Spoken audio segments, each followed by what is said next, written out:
Ladies and gentlemen, welcome to another episode of the panel. And the question of today is, would Tracy McGrady, in fact, be the best scorer in the NBA? Would Tracy McGrady, in fact, dominate the league? Well, TMac himself said he doesn't think that there's anyone in today's NBA who's close to the prime version of himself. Fellas, thoughts on this? Didn't he He mean like said they don't his play like game? him. That's what he said. So we're gonna Like- contextualize his words. He was saying guys didn't play like him. No one was as good as him. Very different context to what you alluded to. Just to clarify for the people. All I did was read the quote. I'm T-Mac not saying you didn't, but I'm just letting everyone know the context. He never said he was just by far and away the best player that would be playing today. He's saying no one played like him. They asked him to compare players to him, and stylistically, he said no one plays like him. If it was anyone, it would be Tatum if he played in the mid range more. That was the context. You mean the same Jason Tatum, Ron? You mean the same Jason Tatum, Ron, that I said, who I think that Tracy McGrady, he is who Tracy McGrady was supposed to be? That same Jason Tatum, Ron? Is that the guy we're talking about? But when I said that, when I said that, I was ridiculous when I thought that Tracy McGrady was comparable to Jason Tatum. I was ridiculous when I said that. Tracy McGrady himself said if he played more in the mid-range, he's more comparable to me than any of you dudes. But when I said, I'm listening. That's like Shaq saying if Joel Embiid dunked more, he would be like me. Right. That's the if. Okay, but if he dunked more, he'd be more of a comparison to me than anybody else. So if the rest of the guys in the league, if he was more dominant around the basket and dunked the basketball more, that's not to say that he doesn't do some of the other things, but if he played more in the mid-range, he would be more comparable to me, which is what I saw when I saw Tracy McGrady. I saw the ball hand when I saw Jason Tatum, the ball handling, his ability to get downhill, his scoring ability. I was like, he reminded me of Tracy McGrady. But here's the thing, though, Ron. When you say that a player reminds you of another player, that means he is that player. When in reality, that's not what that means. It just means you remind me of that person. Ox, when you see a girl and you go, homegirl remind me of this girl, does that mean she is that girl? Nah, you just remind me of her. You got some characteristics of this chick. That does not mean that you are that chick. When I see Anthony Edwards and I say that Anthony Edwards, I'm like, he reminds me of Mitch Richmond. Is he Mitch Richmond? No, but he reminds me of Mitch Richmond. So when Tracy McGrady, who, for all intents and purposes, says if Jason Tatum played more in the mid-range, he could be comparable to me.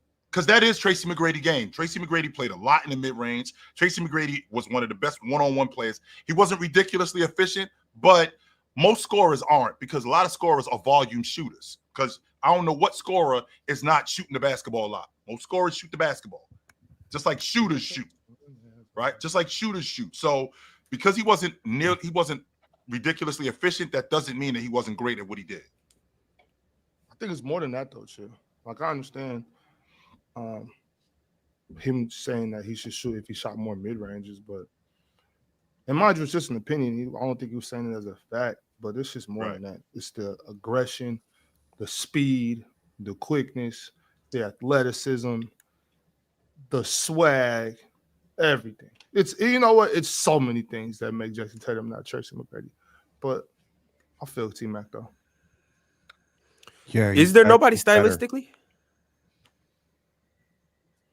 Who? Yeah, there are. But if you want to get into the very literal definition of a 6'8", 6'9" guard who carries terrible offenses like him, I don't think you're gonna get a 1-for-1, especially with his criteria where he didn't want to include Indiana Paul George. He didn't want to include like past players. He wanted to include players under 30 today. Mm-hmm. AJ DeBonsa, can we get there with him? I know, Ron, you a hater, but still, you know, AJ pretty nice. Penn like said, that. "Can we get there with him?" He said, "He said, can we get there with him?" Can we get to BYU with him? Can the man make a free throw at BYU? He will make many free throws at BYU. I just what I don't like is I don't like that we turn these guys into. I mean, we got more information, even though we was there when we saw Tracy McGrady. All right, Tracy McGrady was fantastic. If we bring Tracy McGrady into today's game, with how wide open the game is, how nice he is with the peel, I think he would be a little bit more efficient. I think because the game's faster, I think there's more shots. I think he'd get a lot easier shots today than he did back then. The paint isn't as packed as it was. Tracy McGrady being 6'9" and being the athlete that he is, being able to raise up over guys and being able to finish at the basket, I think that he'd be a lot more efficient scorer than he was back then, than he was back then.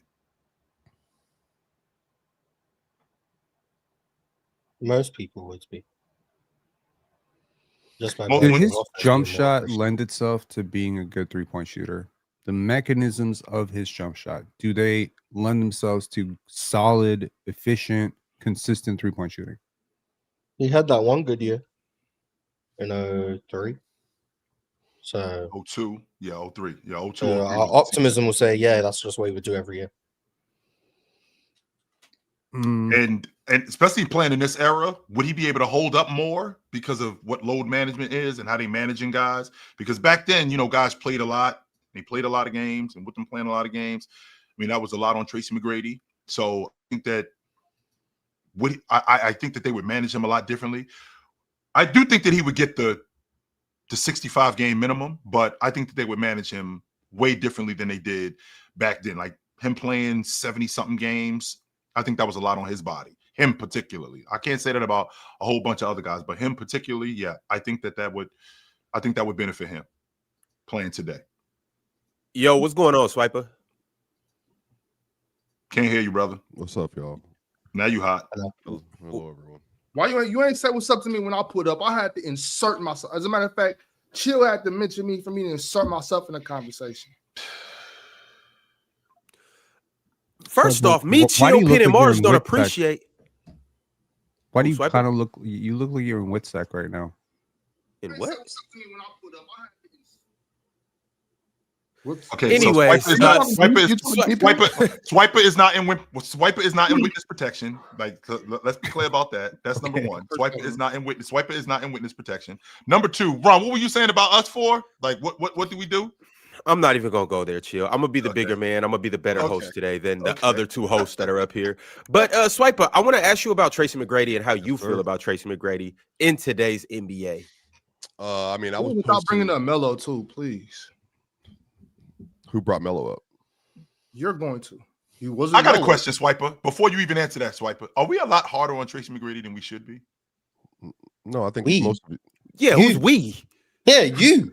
Let me You're rephrase. the only one I know who said he's one of the most overrated players ever. You. Let me rephrase we. that. Am I harder Yes. on Tracy McGrady than I should? Yes. Chill. No. As a matter of Why fact, is that? Because you be hating. Chill. I think it's that whole era for you. No, I'm a What? big fan of the 2000s. That's not true. I'm a huge No, maybe that era is two gods, but not that era. But maybe that era is two gods because they no follow because You just bring up I- Kobe. like Jesus. So you no, I think I'm a big disparage fan of that era. I'm a everything big fan of that era too. I dug Brandon Roy. I dug Rip Hamilton, and I dug Vince Carter. Kobe Bryant was You fantastic. said Brandon Roy ain't have a bag. Wait. Just because he was basic, that doesn't mean that I didn't dig him. I said that. Just because he was basic, I think because he someone can didn't- interpret that as you hating on another two guys from now on. sounds like you're interpreting it that way. What I said about Brandon Roy was he doesn't blow me away with his athleticism. He ain't super nice with the peel, but this dude is nice as hell. Because I was in the building that night. He went for 50 on Phoenix, and I'm like, I'm not blown away by the stuff that he does, but he nice. 100% he is. So Chill out. again, Nice, but Swiper, when you say he has no bag and he's I didn't game say is that. basic, I didn't that's say that what he you didn't have said. a You bag. said his game was basic and he That didn't doesn't mean do you don't have a much. bag. Just exactly because what I you're exactly no, what it that does not. That's exactly You what can I have mean. You can have a basic bag, Mars. Just because I don't throw the ball between my legs 6-7 times like Brandon Roy doesn't do. Just because I don't throw the ball behind my back between my legs and have an extensive package like that, which Brandon Roy doesn't do. But because he is effective at what he does, he still has a bag. We're not doing that. No, we're not doing that. When we discuss who has a bag, a basic bag is never what anyone is talking about ever in life. If we're having bag conversations, no one is going to bring up Mr. Basic Bag over there. No one's going to do that. So when you say someone has a basic bag, for the context of the discussion, that's you saying they don't have a bag. That's just what that means. No one has ever been like, He has a basic bag, so he has a bag. Like no one He's does got a that. basic game. He's got a basic game. That's what I said. I think his game, just like Jordan's game, was basic, but he does do the other stuff, and he might not blow me away with that other stuff. And I want to make sure that I get back to Swiper. He doesn't blow me away with that stuff. That doesn't mean that he doesn't have a bag. That does not mean that at all. You're now, right. Swiper, am I harder on Tracy McGrady than I should be? I think some of you all are harder than on certain players than you should be. I'm probably harder on Paul Pierce than I should be, but I can still acknowledge he's a great player. I think TMac was a phenomenal player. I think that Penn has brought up his issues with him post Raptors for some of the other things that happened, which is contextual to the Raptor stuff. I think Tracy McGrady was one of the best guards in the league. I think Kobe fans, they don't like when you compare players they don't think have a resume with Kobe to compare with him. But 02-03, there is a legitimate argument he was the best guard in the sport. I think that matters for his legacy. I think he had some really, truly elite seasons, and then I think he had gotten bogged down with injuries, and his career could have been a lot different. If Yao Ming is healthy at the same time as T-Mac, do they beat the Lakers? Like, boom, boom, boom. Like, I mean, there's a lot that could have happened with his career overall. But yeah, I just think that I think T-Mac was exceptional. He was one of my favorite players. One of my earliest Christmas games ever that I remember most vividly is Pinstripe T-Mac versus LeBron rookie year. So, and what happened in that game, Swiper? Didn't LeBron go for 40 or something like that in that game? Something like that. Somebody else went for something too, but yeah, T-Mac went crazy. Yeah, T-Mac went crazy. So shout out, man. Like, it was he was incredible. He was a great player. No criticism from me. He wasn't an all-time great player, but he was whatever that level is underneath that. He got a bad rap for he got a bad rap for the playoff performances. I think Tracy McGrady when he retired, I think he was in the top 5 all time for points per game in the playoffs. I think he averaged something like 28 a game in the playoffs, something ridiculous like that. And I do have to accept the fact that getting me to the playoffs and winning in the playoffs are two different things, because matchups are contingent. In addition to matchups being contingent, how you play when you play against whomever it is that you play against, do you raise your level of play? And Tracy McGrady did ball in the playoffs. It wasn't like he was garbage in the playoffs. It was just that the crews that he went up against and the crew that he had, I mean, I don't think that it was contingent with him moving forward. I just don't. I just think like people get really gassed up by the numbers, like the big numbers. Like you say 28 points per game, but like the context of that is how many shots did he take to get his 28 points? I think that matters. Like he shot 30% from 3 in the playoffs. When it wasn't a 3-point shooting league. I understand. But I mean, like, still there are stars in that era like Paul Pierce, Vince Carter, Kobe Bryant, who didn't shoot 30% from 3 in the playoffs. He took a lot of mid-range twos. He attacked the basket a lot less as he got, older, right? His defensive motor was inconsistent, very inconsistent, very capable of being one of the greatest players of all time. But 0-9 in your prime in playoff series, can you think of another player who did that? You talk about the all-time didn't win enough in the playoffs players. Pete Maravich, George Gervin, Carmelo Anthony. In his prime? Yes. T-Mac wasn't 0-9 in his prime. He was 0-9 in his career. In the first no, round. he was 0-9. He went to the finals in 2013.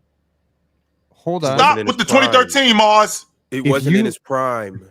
No. He got to the finals. We're not going to do that. He was 0-9 prior to the Spurs. And as the Spurs, on the Spurs, he was a human victory cigar. Okay?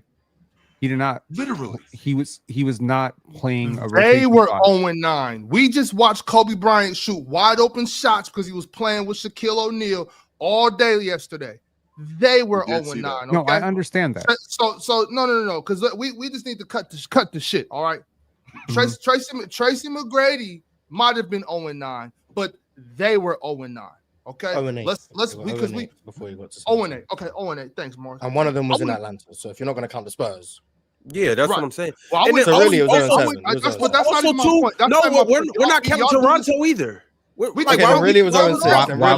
Why are we not doing we can Toronto? count it all, Ron. That doesn't even matter. My point is that he averaged 37 minutes per game in Toronto. We do this thing where y'all pick and choose when you want to do certain things. When we talk about one player, then you're so quick to remind us, well, this is a team sport and this and that, and you gotta have teammates to do this, you gotta have teammates to do that. But when it comes to Tracy McGrady, he's 0-9. What about carryability? Like we didn't just watch Kobe Bryant not do shit until the end of the game but we seen Glenn Rice cooking, we seen Shaquille O'Neal getting quadruple teamed, and we seen a great young player in Kobe Bryant shooting wide open shots because he had Shaquille O'Neal. So let's remember when we degrade Tracy McGrady for his playoff performances, let's remember who he was with. Oh, I get it. Pat Garrity, Drew Gooden, whatever. You want to shit on his supporting cast? No. That Please same don't do that supporting today. cast. Please don't do that today. Same level of supporting cast that you want to shit on is really very comparable to the supporting cast that LeBron carried to a finals in 2007. Okay? What LeBron got to do with this? LeBron's a GOAT. LeBron is a GOAT. Okay. Yeah. We can all agree according on to that. you, he's the 7th greatest player of all time. So I mean, And he's a GOAT. According to me, he's a GOAT. I don't care about. See, that's the problem. We don't need to talk about all-time rankings. Okay. My all-time rankings don't mean the same as what your all-time rankings mean. Okay. LeBron James is a GOAT. Okay. We're not talking about. I'm just saying. Let's remember that this is a team sport, because the next time we get to talking about Scotty Barnes, you're gonna be like, well, he was playing with him. So remember that. You know what I'm saying? Let's just keep that same thing going on. Yeah, and I think there's some legitimate concerns with Tracy McGrady's supporting cast in Orlando. It was really bad. I get that. Grant Hill wasn't healthy. Tim Duncan didn't come. And Mike Miller was really young. And then Drew Gooden, who he's traded for, wasn't that great. And Pat Garrity wasn't that great. And Andrew DeClercq and all the players that he played with, they weren't that great. I get it. But it's the same thing where if he was on a greater team, he wouldn't average 33 points per game, which means y'all wouldn't be gassing him as the best shooting guard in the league. Right? He might have averaged more assists. He might have. And I think that's probably still average 30. You don't got to average 33 to be the best shooting guard. Yeah, because that's not all that matters. Points per game isn't all that matters. Which I don't give Tracy McGrady nearly enough credit for as a passer. He's a better passer than I give him credit for. A lot better. Yes, he is. Yeah, TMac, bro. We talk about his teammates in Orlando. His teammates in Houston. Like he had some solid teams in Houston. I will give him that. Solid team. He about to get to hating. What solid team? Mars, you got some nerve. You talking about him hating when, just so you know, Pop called him out of retirement. He ain't even played in the 12-13 season, Mars. Hold on. He called him out of retirement. Yeah, that means he knew that team had value. But you guys don't give him credit for them series wins. I'll bring up two very critical years. 0203, very critical. 08-09. That to what me. Team? 08-09. Okay, what's the team in 08-09? Well, the 08-09 Houston Rockets made it out of the first round. I'm talking about the year before that, but he had Yao, he had Ron Artest, he had Shane Battier. Mars, you crazy. You already know what word. Okay. So that's but let's start chronological order. 02-03. Apparently the Bums and Tracy McGrady, who were too bad to beat, they almost beat the Pistons. They were up 3-1. Almost don't count. Hold on. But then Mr. Tracy McGrady comes out in a press conference and says it's nice to finally get out of the first round. He did say that. Series wasn't even over yet. Ben Wallace, Chauncey Billups, Tayshaun Prince. They don't need that. He had in Houston. So, what they got to do with Houston? Okay. So his Houston Rockets teams were infamous for what? They could never get out of the first round, right? The 1 year he doesn't play, what happens? They get out of the first round. They had better team. Okay. None of them guys that you're talking about was on You the team think it's not a really wild coincidence? He left Toronto. They didn't get nothing back from him. They made it out of the first round the year after he left too. What is the coincidence about Ron Artest joining the team? Look, at some point, his game is so smooth and his talent is so immense that you completely factor out what he doesn't do well. Yeah, he passes well. Yeah, he defends well. What didn't TMac do well? What didn't he do well? I don't think his motor on defense was consistent enough. I think y'all would be ripping the shit out of him if there were TikTok highlights back then about his defense, because his defensive motor was really in and out. I really think he settled for a lot of midi twos. I mean, he could have gotten to the rim a lot more. He he could have been a lot more of a force. I think his prime was really cut short by injuries, frankly. And I'm being honest about it. Y'all want to lie. Y'all want to lie, and you want to protect some image of TMac that you have in your head. That's great. We can all agree. In 2002, 2003, he was amazing. Okay. What are we But lying the about? reality of the situation is, I have never seen a Hall of Famer in his prime go 0-8, 0-7, 0-6, whatever number you want to give in the playoffs. I ain't never seen that. I've seen all of them get out of it. You say Ron Artest joining the team the next year in the playoff or like in the final? Because Elgin Baylor did the same thing. So like, is that a criticism on Elgin Baylor? Hold on. If you want to put Elgin Baylor, why would I criticize him for losing to some of those great teams? The conversation that Tracy McGrady often finds himself in is Tracy McGrady, Kobe Bryant, Paul Pierce. Hold up, right quick, Mars. Paul Pierce, I want to hear you say that again. Vince Carter. These guys, they got it done in the playoffs. Vince won 6 series. Okay. Yo, Mars, say that one more time, Mars. Before KG got a competent supporting cast his 1 year in Minnesota, he was 0-7 in the playoffs, in playoff series. He was also then he won West. 2. Yeah, then he won 2 series. And he was getting ridiculously criticized. Yeah, then he won 2 series in 04 and then never even went back to the playoffs until T-Mac lost series in the West too. In his defense, Morris, KG was a bum. So but like the point is like, and well, did KG not have problems in the playoffs? Can we agree with that? Can we agree? We can also understand that Timberwolves team was not destined to win a thing. I feel like y'all really like, okay, here's the thing. I think that a lot of things create great championship organizations, okay? Stability, some of it's out of your hands as a player, as a star player. Some of it really is out of your hands. Some of it is going to come down to you setting the tone in practice, you setting the tone with your rosters. Sometimes it means you need to go above your pay grade and go out and call your front office out like Angel Reese just did. Sometimes that's just what it takes to win. Okay. What Cade Cunningham did when he, came out after they were losing and just, he looked so absolutely demoralized by it. And he galvanized his team together. And he obviously had some conversation with the front office. Like, we're not doing this shit. Right. He said, that element. Pardon? Okay, whatever. But the point here is, if your star player cares, if your star player is dialed up on defense, I'm sure Cade didn't go to management like, you know what I need? I need Tobias Harris. That's what I'm saying. Well, Tobias Harris balled last year, so shout outs to Tobias Harris. Yes, he did. No but the reality is that very many times when I would watch Kevin Garnett in the playoffs, and again, some of y'all may have like favorable memories of him in Boston, which is a very different player. I would often wonder, why is this guy not attacking the basket more? Why is he settling for mid-range jumpers? Why is he fading away? Why is he not a better rim protector? He is such a phenomenal defender. The talent element can seduce you into thinking those players do it all the time. And once again, are we going to prove Adam Silver right and say this is a highlight league? It's not a highlight league. We all watch the games. And if you watch the games, I think Tracy McGrady left a lot on the table. What does it hey, fellas, right quick. I want to ask Penn, and then I want to transition into something. Are you sure you're not just having memories of your memories?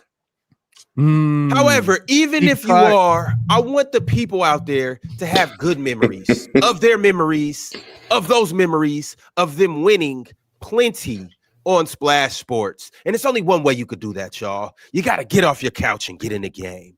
Don't be a couch potato like Swiper in Real Talk. Scan this QR code right now and join the 50K Survivor immediately. Why? Because you get to compete against fans, not the house. Who wants to compete against the house or even an apartment? Nobody wants to do that. Get in the game and play against other fans like Chill, Big Ox, Mars, Penn, myself, and the rest of the fellas up here. And there's one way you could do that. Obviously, you can scan this QR code, or you can go to the website, and this is what it would look like. This right here.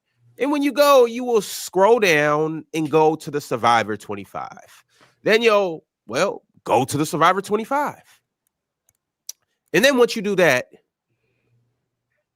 you will join a contest. Once you join a contest, you will pick one team. Now, I know that this is an NBA show. I know we primarily talk basketball, but it's football season right now, so I'm going to give you a football tutorial. But once the basketball season rolls around, the same thing will apply. So you'll pick a team, like you can see in this example. They picked the Chiefs for week 1. The Chiefs won week 1. They move to week 2. Then they'll pick a team for week 2. And let's say it's the Eagles. The Eagles win week 2. Then let's say week 3, they don't do the right thing and they pick the Titans. They pick the Titans, and that rookie quarterback throws 3 interceptions, and they lose. You're right, well, that means you are. That means you are out of the contest, Jordan. But let's say, like Chilltown, they picked the 49ers. Oh, the 49ers don't have the quarterback. Damn. Let's say, like Swiper, they picked the Broncos and Bo Nix. Well, he wins week 3. Then everybody else in the competition loses. That would mean that you are the lone survivor and you win, as you can see right here, $2,500,000. Yo, who's caressing their mic? You win $2,500,000 and you win the pot. Congratulations, you are the lone survivor. You guys download the PrizePicks or download the Splash Sports app. Join these contests, Survivor 25, and win $50K on our Survivor pool. It's right here on the screen. We'll see you guys in the winner's circle. Catch you soon. Splash Sports, Ron. Splash Sports. I know we had our quarterback when we beat y'all. I know that. That I do know.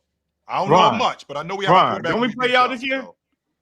Nah, y'all wasn't good enough to join our schedule.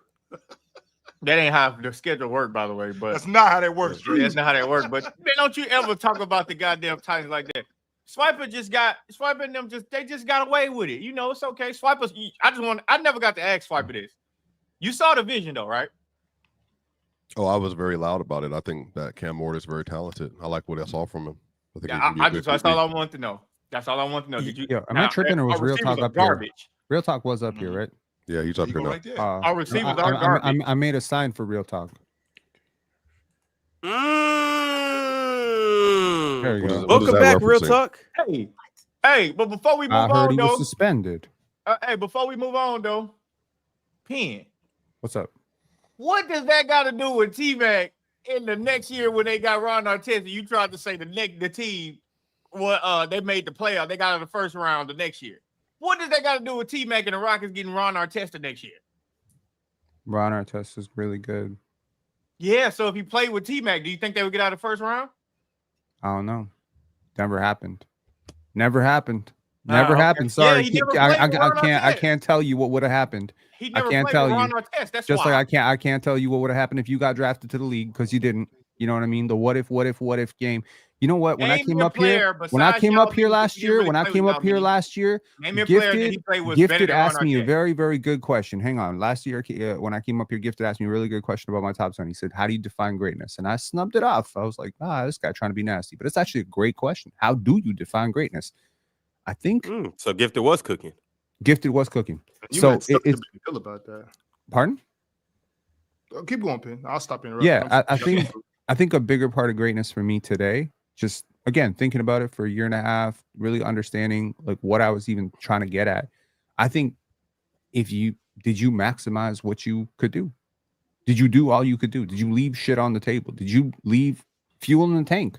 Then why did That's actually why I moved Kobe into my top 10 because I don't think he did leave anything in the tank. But why did you say, well, the Rockets made the playoffs next year without Tracy McGrady? Because they did. All right, so we about to move forward because as you guys do know, it is Friday, September 12th, and I've promised you guys something for Friday, September 12th. First, we name the PCL captains. After we name the PCL competition. Then I told you guys who the panelist pool was. And then I said on September 12th, this Friday, during the panel, we will get into our PCL draft. And as promised, we are going to do that. We have the captains up here. I got Real Talk, Mars, and Penn. And then we got the four captains below. And so we'll get into that here in a second. I do got a couple super chats that I do want to read, though. The first one is from Davo. Davo said, hey, Ron, I sent you $100 worth 2 Hall of Fame memberships. I still got to get Hall of Fame to be on the show. So 100 don't give me anything. No screen time at all. Davo, you cash at me the money. Davo, you cash at me the money. I denied it and sent it back to you. You got to go into YouTube and create a Hall of Fame account. So just up your membership. You're a member right now. It looks like you're a chatter, like a lot of people up here. But to get out of that chatter tier, you basically got to go and restructure your membership, join the Hall of Fame tier. And once again, you said it's worth 2 Hall of Fame tiers. So use 50 of it to become a Hall of Famer, and then use the other 50 to gift some more Players' Choice memberships. And then after you do that, you'll be able to come on stage like Worldwide Mace Television today, or you'll be able to come on stage like Vail potentially can, or like I know my man Jason Grills is pulling up today. You know, Bulletproof, all of them. You'll be able to be a Hall of Famer and be in that GOAT tier. Hey, Ron, are you Swiper, Jordan, Mars, Pin, chill. Didn't I warn the people? Mars, you was here. I told y'all, don't cash app this brother no money. He is Nigerian. I told y'all, I tried to save y'all from this scam that I knew Ron was in the chat running that day. And y'all didn't want to believe me. All right, man. Y'all to be fair, I think I'm the only Nigerian up here, and I will absolutely not do that to you. Allegedly, You are not. Allegedly. Who else All is right, so Nigerian? y'all, hey, y'all can't chef swipe for them. We gonna find pictures Well, of then, Ron forgot about Flowers that. soon. That's then what that we should tell you all you need to know that Chill and I would not scam you. Ron would though. So I don't know. Chill, whatever you Ron is. Nigerian? 82% of my lineage, Nigerian. The jury's still out on the 82%. jury's still out on Swiper. We There don't is know no if he jury is out. Nigerian. It is definitive. I am Nigerian. You definitive. 13% Nigerian? 33%. Oh my god, you ain't no Even he goddamn Nigerian. 82%. No, there's. Well, I don't know if you know how genetics works, but yes, Yeah. it's Everybody's broke down. Nigerian then. No, actually, no. 17%, 17% Irish and English, which Some means of us that there was Kenyan. There were some people sneaking in the slave quarters. Us? My family, yes. Yeah, there was some people No, I'm sneaking in the slave 100%. quarters. I'm 100% black. You don't know about my 0.2% Kenyan? Come on, man. Everybody Get on it. Swiper's gonna Get get on it. We put you on game. Nigerian. Everybody is 0.2%. Nigerian. My bad, dog. That's what's up. Yeah. Hey, so Chill, you're 82. Swiper, you're 33. No, he's not. Is he 80? Are you 82, Chill? 82% Nigerian, sir. Yeah. So I'm 30. I got 33% of that, and then I have Congo. There's some Ghanaian, and then I have a lot of like the European. Obviously, for we all know what happened, so we don't need to regurgitate. What are your Like I said, parents? like I said, Swiper 17% 6% Yugoslavian, bro. 6% 17%. Yugoslavian. I'm calling it right now. You got that calling it Yugo in right your now. blood? Mars, Hey, well, that's crazy, Mars. Jordan, in real talk, I'm 100% Nigerian, okay? So cash out me that money and I'll get you in the Hall of Fame tier. All right? I'm 100. Hey, but all right, so 100% not French. Cap. No, I was like, hey, the jury's still out on 12%. 12%. Yeah. We already I'm went like over that. I this. don't know how I would describe it. I'm something like that, but shit, I'm black. You ask me. I don't So, know. and somebody asked in the chat, what let's see tribe in this is, picture. What do you look? is Isan? Black. So, I just look black to me, right? Kill, you gotta look Nigerian on your You picture a look little confused. You look your confused. BBO, Isan, and then Igbo are the 3 ones that I'm. BBL?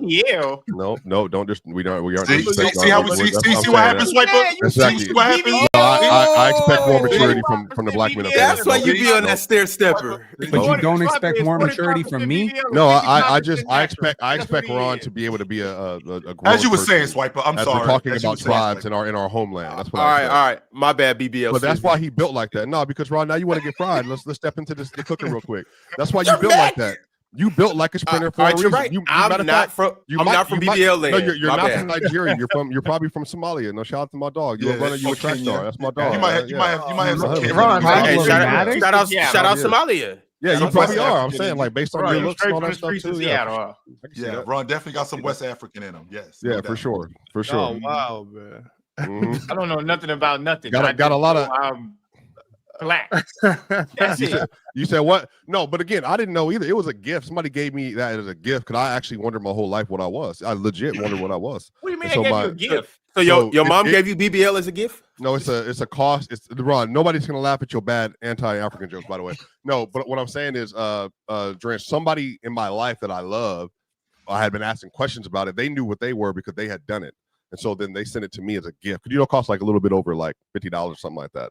So they sent it to me on the low. And so you basically like you put your DNA in like the bottle, and then you send it off, and then they'll give you back your results. So it was dope. I actually love it. Like I legit my whole life had no idea what I was, like you, Drench. So I'll buy it for you too, bro. I thought it did something to me personally. Like it meant a lot to me that I found out where I was from.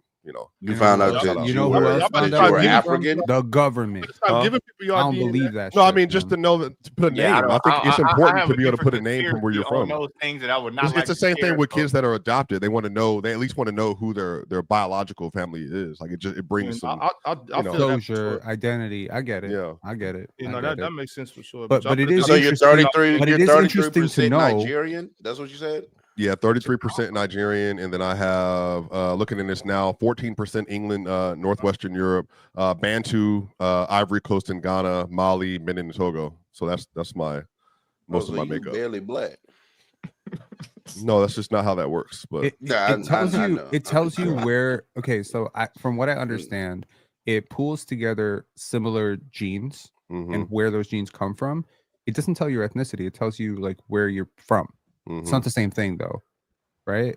So yeah, like, and then there's if your genetic pool comes That's what they from, do. They just make it if you, up. I mean, obviously with Nigeria, not a huge immigrant population there, so that's different. But like with London English, whatever, I wouldn't take the English thing too literally because it could be.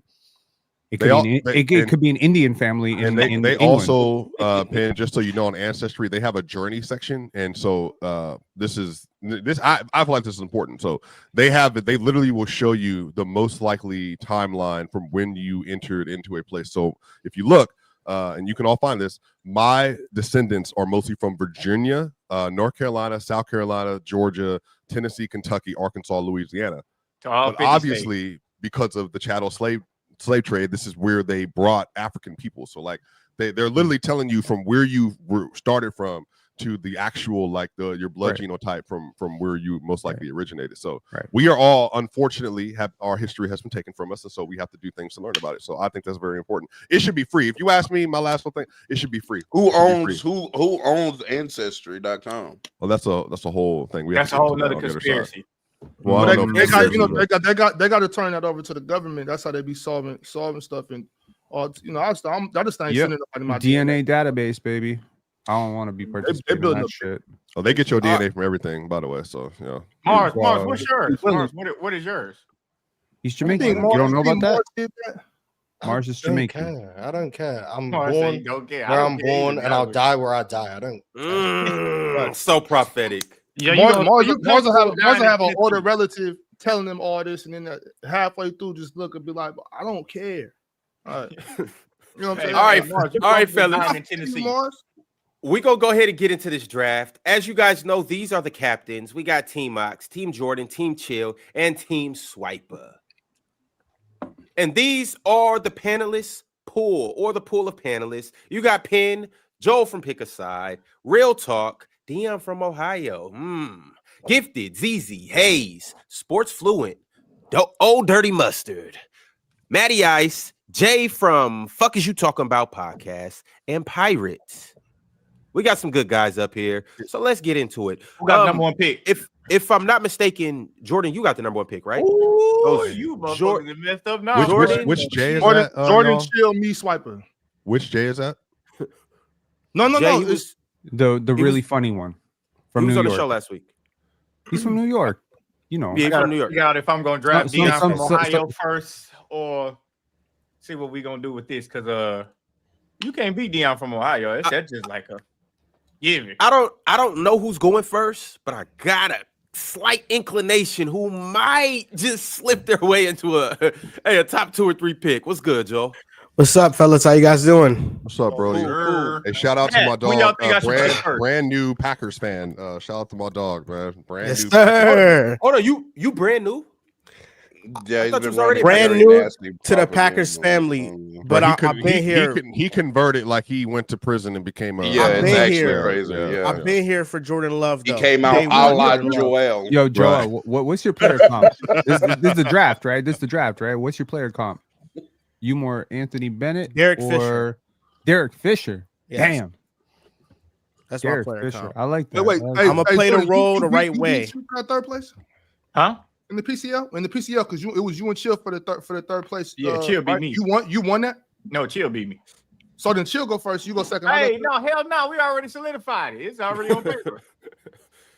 Wait, how did we solidify that? I missed that day. What happened? How's it going? Today, I go first. Yeah. Chill go second. But Swipe is it forward. Ron, or is it by who? You said it who made it the furthest, but doesn't drafts typically work by who was the worst? So wouldn't I have gone first? 'Cause I Man, lost hell early? no. You're not getting penalized for being a No, bust. Actually, that is. Chill. Well, no, that's not Chill. penalized. That's not a penalized. Chill. So you get rewarded for going further. Jordan, Okay. yeah, you get rewarded for being nice. That was logical. Well, no, but that's not how drafts work in Snake. Man, Draft. why You know would what? I You know do what? You that? know what? You know Why what? would you do that? Here's what we're gonna do. We're gonna rely on the I'm king just trying to of, figure out how it works out. of debates. The king, Same. the king of the PCL, Mars. Who goes first? The person who finished Why would last, you or the let person who Mars make finished that first? Oh decision? hell no! Mars, just pick who you want. Who you think Obviously, go the first. first and finish Nah, line. Are they my only two options? No, Yeah, no, yeah. no. You pick the No, order, Mark. Just no, pick the order. Mars. I think the person who went furthest should be rewarded with the number one pick. There you Oh, go. man. Hey, we only reward winners here. God This, damn. this is why the British should never rule. But I was also of the belief that the four captains should have had to do a king of the court debate style for their picks, as opposed to Yeah, but just then we would the have had to do it during the show. Then it would have took too long. We would have run off. Yeah, we could have done it during Yes, the week. Lord. That's good content. Swipe. Yeah, I know, but We Ron could've done did it during not. the week. Ron was not here. But that's this what whole that was time, so- my plan. But no one listens to Mars me. could have hosted that though. So throughout the course of the year, we already bad, and now you want us to compete for who's the worst to get the number one pick. Is that what you're telling me, Mars? Everything No, I'm is about saying the person competition. who wins the king of the The court. wins should the get king of the first pick. court. So But let's then I say it's feel like- first. right. Let's say it's first to win 3 debates. The person who wins 3 debates gets the first pick. Then the next 3 will be the next one to get to 3 wins. They'll get the second pick. Then the last 2 will battle it out to get 3 wins. That'll be the third pick. The one who doesn't get 3 wins after all of that gets the 4th pick.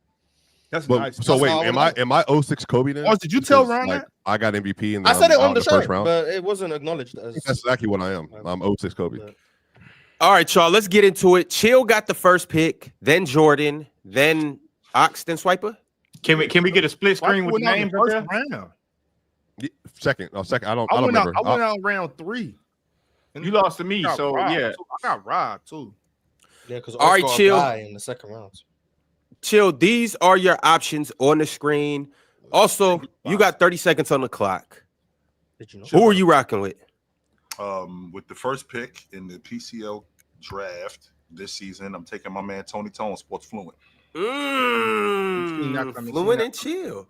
All right, I got 30 seconds. Nepotism Anthony prevails, Bennett exactly. all over Mars, again. That Mars, was just to be- Anthony Bennett with the first overall pick all over again. There we go. Shout out to Sports. Just to be clear, Oh, wow. Mars, Chill got the buy, not me.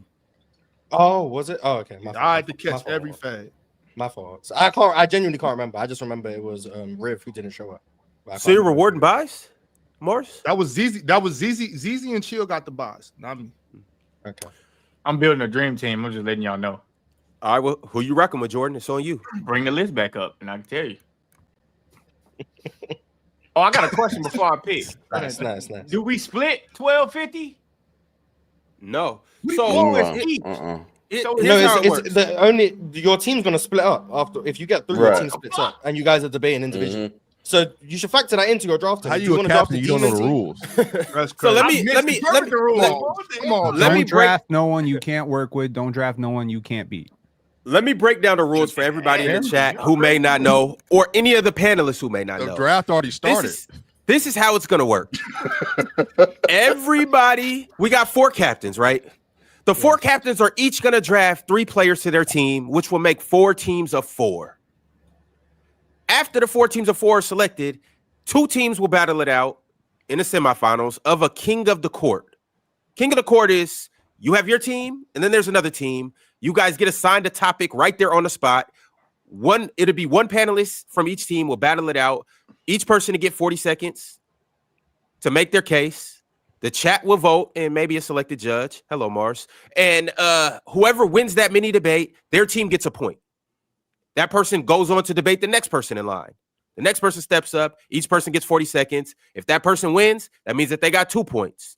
If they lose, then it goes on to the next team. Either way it goes, the first team to 11, I believe that's what we're going to go to.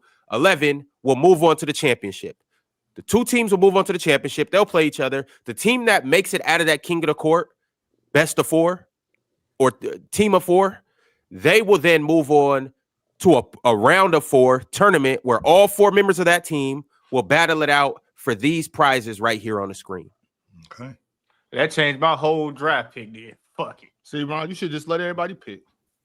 That You changed already, my well, whole. Ron, you did your job. You explained this to us. I wasn't there when he explained it. But there were notes. Yeah, he sent the document. But yeah, okay. Either way it so goes, who's on Jordan. the- Who's on the who you clock? rocking with? That's my question. Who's on Jordan. the clock? It's Jordan. Yeah, can I see the list? Damn. There we go. Jordan, just to re-explain it, you're drafting people to your team, and And I then can beat. once they make it through the rounds where you're If you make it through. team, He if you got make it it. through, then you're gonna battle versus these players that are on your team in your draft for a just first heard place you start prize, to a let me second pick. place prize, and a third place prize. All right, but I got to pick somebody I could beat. I wish I could pick you, but all good. That was amazing. Actually, we've I guess Yeah. with my number one pick for my draft, with I'm those just steady habits, I'm 10. I surprised ain't you. even I'm gonna not overthink surprised it. you I never got beat 10. me. I got the brains of the PCL. Y'all sleep. I can learn Oh everything no, I Pen, need to you know. might want to be insulted by this. I can get my ghostwriter if I need my ghostwriter. Then I can flip the script and turn it on them, turn it I around mean, on 'em honestly, at the end of only day. thing I'm insulted What? by is that I didn't go number one. But whatever, man. All right, It's all good. It's all good. Oh, They passed. you were They, just heading they, into the draft. they I'm passed listen. on Michael. They passed on Kobe. They passed It's all on good. All I right. told Scotty you. Ox, Barnes. you're next they up. passed Who's on next? me. All right. I know, but people that They aren't also drafting passed on keep Hashim talking. Tavit. Yo, number All right, two y'all, picks it's- are cursed, it's- though. I'm gonna tell you the truth, Jordan. Number 2 picks are really cursed, bro. Ron, Go you should go only ahead, have Ox. to You are on pick. the clock. What? You might have just drafted Marvin Bagley. He's still Go playing. ahead, so it's cool. go ahead, Big Ox. Who you rocking with? Oh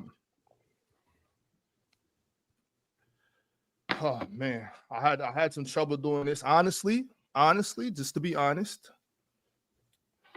No, never mind. It doesn't matter. Forget honesty. You know what? This is harder than I thought it was gonna be. He really wanted to pick you, Penn, but I Did, stole did him. he actually? Yeah, Did he I actually? stole him. I already know what Did he he was thinking. I actually? stole him. It's cool. That's why I had to get him off Yeah, the boy. board. God damn. Okay, it's all right. That's all right. That's all right. Because I'm gonna go ahead and get gifted. Mm. Damn. Hey, real talk. Just go ahead and get comfortable over there. It's gonna be a while. Oh, hey, I'm let them rock out. Ron, would you shut up, Yeah, please? yeah, you're not good at your job, bro. Like, oh my Damn. God. Can My can I job see is the- to can I- make Can I see the list, please? Goodness gracious. I texted you guys all the lists, but I'll Yo, put it on that's the screen fine, so but like people it's can for the see. content. Like it's so they can see who we're picking from. So first, thank you, so Swiper. who's been taken in the draft first overall today? Fluent. The second pick. Who was the second pick? Penn. Who was the second pick? Oh, it was Pink. Penn. Okay. And then the third pick so far through the draft. Who'd you get, Ox? Gifted. Gifted. Oh, all right, got it. Y'all got All right, shout amnesia. out. So that's So 3 the- people gone, Swiper. So it's a snake draft. So I got 2 picks in a row, correct, Ron? Yes, sir. You Yes. So Snake first draft, pick. bro, for real? yeah, Yeah. and I chose the right person to go. Well, we chose the right person to go last for the snake. Sure. All right, let's So- go. Swipe. Let's go. Yeah. So for my first pick, I got Real Talk. My second pick, I got Joel. So I got Real Talk and Joel back to back.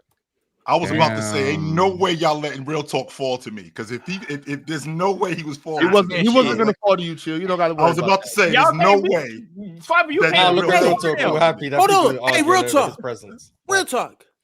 Yeah, Where'd you come last time? second. Where did you finish last First? time? Second. yeah. Thank That's you what I for was. switching that That's up. what I was thinking. I was like, Swiper ain't no shouldn't way even y'all have gonna a- do he- that. Yeah, He second. really won, but the judges. Swiper were shouldn't just even like- have a pick. Facts, Marv. Facts. Why shouldn't I have a pick? You didn't win. You didn't. You know, hey, you know what? You only thing you're gonna win this year is Yapper of the Year. Why don't you catch an MVP when you get one, bro? You, as Hold long on, as I- first you off, can't I'm beat me in taking, the debate. I'm- So You again, can't beat me in the just to debate. go to the Right quick, draft. Ox. Right quick, Ox. Right quick. It's Ox next up, but I got Real Talk and I got Joel back-to-back picks. First off, Real Talk is an excellent debater for the PCL specifically. Joel is a very astute ball knower. He's great at what I'm he a does. good I've known, debater, matter of fact, period. I've Thank known you. Joel before I met any of y'all. And Is Joel, this- when I is was You're not even supposed Is to this be. your when I- audition when I tape was for just- Yapper of the Year? when I was Does just a up team in- ever Nobody have to else grade did that this. draw pick? Yeah, does a Oh team my ever Whoa, have whoa, to whoa! grade that draw pick? First off, Pen, No, hold on. they First don't. off, Mars, he doing that. 'cause everybody he else supposed was to be yapping picked. about stuff that was not relevant to the draft. I'm trying to explain my draft picks and give people more information why I would pick Real Talk and pick Joel. So when they didn't want to describe you because the person who drafted you think you're an easy win, you're an easy W. That's not why he. I think Real Talk is great. I think Joel's great, and I think we'll Okay. make a great team.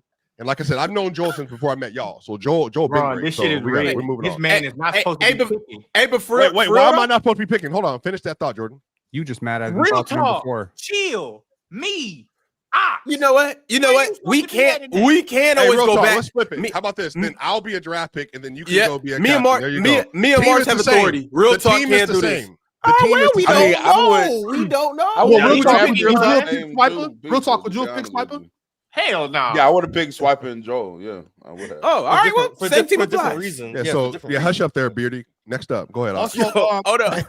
Also, You Ron, take some of mine and put it on I just your want to be head. clear about this, Warm you Ron. up. I just want What's to up? be clear about this, Ron. After we get done with this, I want to change my team name. We are not Team Ox. We're going to come up with our own name because this isn't just my team. You know what I'm saying? I have a whole team of people. You know what I'm saying? This isn't the Ox show.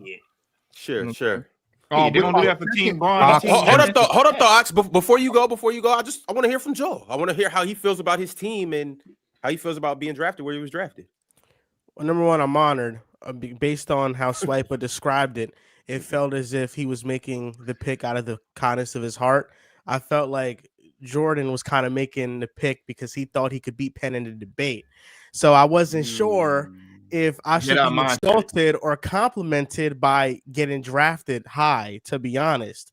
But the way that Swiper phrased it, I actually felt good about being on his team. It felt like he valued my presence. Yeah. Joe, do should- you realize you that crazy. Swiper if is you a if you snake? go He into a gonna regular stab you in the season back worried as about soon who's as gonna it's over beat you, with. that shows you ain't really built like that. So all these non-ball knowers, that's cool with me. This team finna First win. of all, This is gonna win. let- No, let Penn, me- Penn, let- I'm not no, gonna lie. no, no, Team no, is no. short. Penn, let me tell you, Your if entire you were team is available, going down. Penn, Your if you- entire team is hold going on. down. You, Hold on, Penn. 1, 2, And let me tell 3, you, up if here. if Capping, you were capping that. available, I was One, thinking about 3. taking Penn. But the No, thing I know is, that. I know that. That's why. because- That's no, why you're because- no, insulting me Penn, right now. But no, you know no, what? no, no, there's not an insult. No, because you're good. I'm saying you are actually good at this. So that's why I draft based on talent. Is Not he? who I can beat. So That's- does Jordan. I'm gonna tell you why Jordan drafted me. Let me tell you. Jordan drafted you He because he didn't drafted want me you to be- because he Nah. thinks he knew- can because beat he you. knew I was He gonna said draft it before the pick. I think. He I said, think, "Oh, and you know gotta what? draft people you think you can beat." And then No. he said, "Penn." That's why he drafted you. He thinks Man. he can beat you. Y'all can think I what already y'all know. want. I already First of know all- that's not why Swipe first of why all- do you think I because I drafted already, him? I will already tell you. know I will that. tell you why. No. That ain't Swipe Hey. drafted me. Fellas, we got to get on with this draft. We have to. I'm sorry. Look, This is after fantastic. the teams are selected, sorry, Real Talk Pin, that I had to do that. After the teams are selected, we'll get right back into it, y'all. And y'all can talk What you about saying all of sorry this for, through and Ron? through. Stand on your nuts. Because no, I really want that banter, but we just got to get through this right quick. All right, so let's get back to it. Big Ox, it is on you. Who are you selecting? You have Gifted. Yes, I do. I got gifted. With gifted. Although I will be honest, Jordan, you're right. I had intentions on picking Penn first. Y'all want to make a trade? Nope. And it's not because I thought I could beat Penn. I just think that in a draft like this, in the way the PCL is set up this year, we're getting our topics on the spot. So you need to have people that have a big variety of ball, that know a lot of ball. You know what I'm saying? That have been around basketball and know what they're talking about. Lose draft picks just so you know when you don't pick on time. He's just mad because he picked you at number 1 in a snake You draft. can't just set the clock on me after all the yap we just had to sit through. I bet Yes, he can. It's his show. He ain't got a no trade clause. Germany just made it to the finals, by the way. Smoked Finland. Damn. Shock. Smoked them dudes. Luka almost did Smoked it. them Luka dudes. almost did it, man. No, Big Ox? he was out last round. Okay. I'm saying when they play. I'm gonna take Hayes. Hey. That's a great pick. That's a Yeah, I thought great about pick. that one too. You knew Whoa, that one. wait. I see what Big Ox is doing. I ain't gonna say nothing though. Yeah. From the logo. Hey, Mars. He's out here from the logo, Mars. Yeah, Mars. Yeah. No, I can see the writing on the wall. He knows what he's doing. 'cause if All right, he we makes got it through, he knows Jordan. he's Jordan's backing up from the next. logo. So I Jordan know. got Devin Yeah. George with his first overall pick. Who you got next? Swiper. You need to quit. You need to Yo, quit. still, that's not funny. Because you're not supposed to be picking. You're not even supposed to be here. Bronny James. They got Bronny James in this motherfucker. You ain't supposed to be here. Boss your way into this goddamn position. Bring the list back up, Ron. Messing with my You're gonna let Swiper get 3 insults off. You're not gonna let me take 1 second to talk about why he drafted me. All I gotta do is all right, pick Ron. I Deion see from you. I Ohio see you. and I it's see over you. with. But fuck it. You know what? I'm sorry. Hey, boy, y'all don't know what type of team I'm building. Give me Pirates. Okay, What's wrong with y'all, boy? Y'all sleep. Give me Pirates, boy. That's a good pick. That's I'm about to beat the racist allegations. Boy, y'all crazy as hell. You ain't racist. Well, I against- mean, mostly let me racist against see. Nigerians. You got Pirate. You got. Oh, you got one more that you could get. Hey, And I'm getting hey, it. you could get on your Bill Russell. Yeah, I'm Jordan. getting them. Jordan. Swiper, if you're a smart man, you'll draft the person I'm thinking you're going to draft. By the way. All right, Can we? Swiper got a wow. Jordan, there's One of a the same very team. good In the debater. world. Jordan, there's a very good debater that you've left on the board right now. Pirates great, but there's one really good one that's left on the board right now. Oh man, let the Pirates made it. Pirates made it to the All right, final. hey, y'all talking to private chat or text each other? Chill. You got Yeah, 2 I'm picks. gonna It's on text. you. I'm gonna take Deion from Ohio. Never mind. Hey, I'm definitely gonna take 2 of Deion America's from most Ohio. wanted linked up. Chill and Yes, sir. Dion. Oh yeah, y'all in trouble. You know what you just drafted? You just drafted give the them a Jailblazers. LeBron Y'all topic? have Yes, sir. zero Yeah, chemistry. yeah. Zero. I'm Your gonna- chemistry Yeah, is LeBron zero. topic. Y'all got that. Yeah, you I'm give them a gonna take LeBron Deion topic. from Ohio, and It's gonna get tricky. let's see who's left. Is ZZ still on the board? Ah, damn. You're Yes, not I'll gonna do take- Ox yes, like sir. that. You're not gonna do Ox. Yes, sir. like that. I'll take ZZ. Yes, sir. Damn, he Oh, threw a Bring monkey the wrench list at what back you up, got Ron. going on. I'm back on the clock. I always knew Chill didn't respect Ox's part of Chill with Chill. That's a really good. That's a really confirms good it. pick. Yeah, this Joe. confirms Hey, it. hey, Great hey. pick. Yo, ZZ, Hey, you my Moses, brother. I yes. was coming for you, ZZ. I was coming. That's for what I you, was ZZ. talking about. I thought ZZ was amazing. Shit. Bring the ZZ, list you back my up. man. Not this. I wasn't even thinking about ZZ, and I like ZZ, but I know what I'm building. I'm right, America y'all, first. so- Y'all got me messed up, boy. As of right now, Chill has Fluent, Dion from Ohio, Yeah, and boy. ZZ. Jordan, who are you rocking with? You know You got. it. You got. wait, You got. Let me throw the list up. Yeah, take a Oh, guess. Take a guess. Jordan, I pray you not. I pray. Hey you man, just put Matty it. Ice on his team. Do man. it. Crazy Matty Ice, motherfucker. put Matty Give Ice me on Matty his Ice, team. boy. Y'all tripping. Matty Ice, boy. Y'all, I got brains. in this Matty motherfucker. Ice. Look, I got the brains and I got the charisma. I'm taking them we taking them to the promised land off the rip. I'm gonna teach y'all what y'all supposed to be doing. This is what it is, Penn. It's a dream team right here, boy. You just This is drafted. a dream team. You I need just- everybody to That's who you report rocking the practice, but You not just drafted No. the 1962 Well, I'm not getting Celtics. My don't God. matter. All All right. said about That's Jason cool. Kidd. Drafted a dynasty, basically. All right. That's what Well, happened. Sound I like need to everybody me. report the You know what, practice Jordan? tonight. You should have one easy win on your roster. You should have. Okay, at you least guys are one. disrespecting Matty Ice. That's Bro, we got a great team. Pirate, computer brains with Penn, with Matty Ice too. Man, America first. Matty Ice Crazy is nice motherfucker, though. bro. Matty I'm Ice doing is this nice. shit, For bro. real. With He's me, just I not ain't up bring here, up so my we gotta talent. recognize. Hey, boy, we on today. Shout out to Mustard though. But 15 win I- 76ers. All after- right. You're up next. Use Knox. 7-win Bobcats. wait. Swiper always I throwing don't them one think I can let Mustard That's- get with it all though. Swiper got them one liners, Joe. That's what it is with Swiper. That's why he's so funny. Devin Jordan, first pick of the draft. Man, if I let Mustard get with Joe, real talking Swiper, I might be setting us up for failure because Mustard is nice.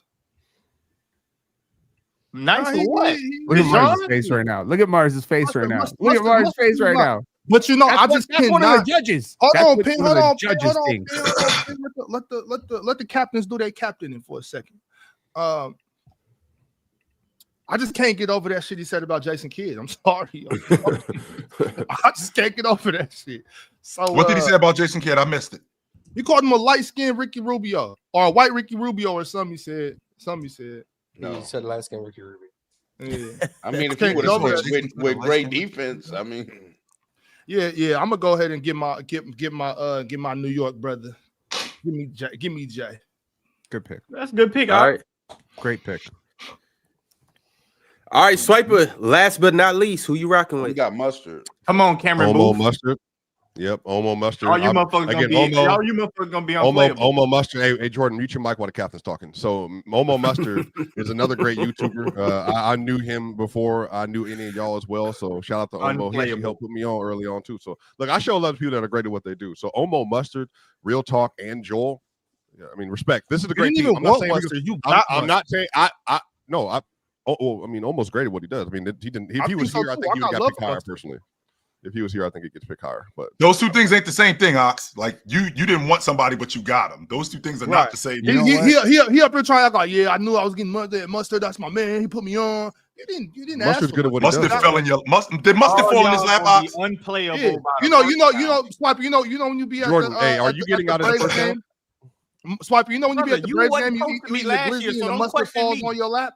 What'd you say, Ox? What'd you say, Ox? Like when you be at the Braves games and you eating the glizzy and the mustard falls off the glizzy and lands in your lap, that's what happened. No, it's like Glizzy it's like when between his legs, so when you it go is to a what it is. game and then you sit next to the right person and then it just so happens they got an extra ticket to go down to the section and get the free food when you go to the Hawks game.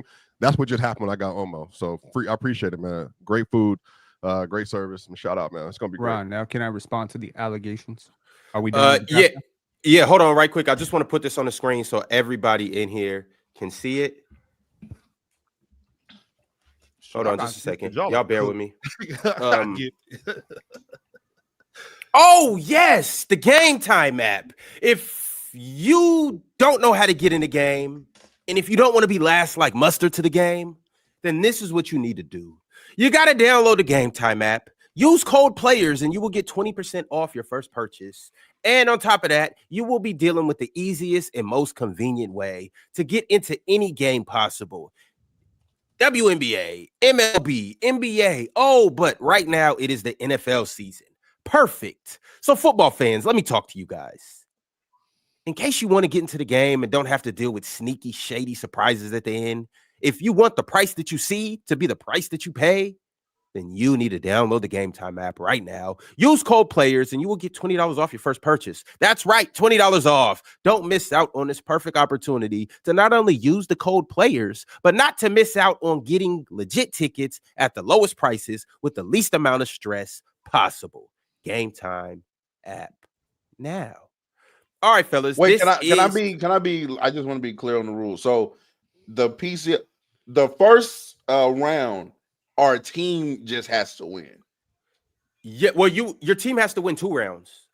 So But I'm saying it's 14. We're right? winning as a collective at first. Yes. Okay, cool. Okay, You can get carried a little bit. I can. You know, You can learn manage your way through the season. You can learn manage your way through the season. You know what I'm saying? I believe in them.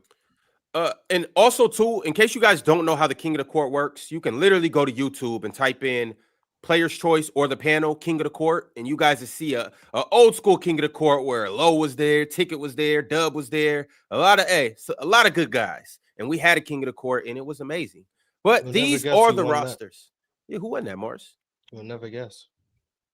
The same Shout out person Dub. they've been rigging it for since. No, it's crazy because they changed the rules mid-episode. You can watch it. They changed the rules during the show while I was winning to stop me from winning, and then I proceeded to win anyway. Well, they also the wilt rules. A low loss to Ticket Mars. too. So that's Since you But you can go watch it if you want. Mars, since you the And only you, one and up you can here- watch me cook fluent and get robbed too.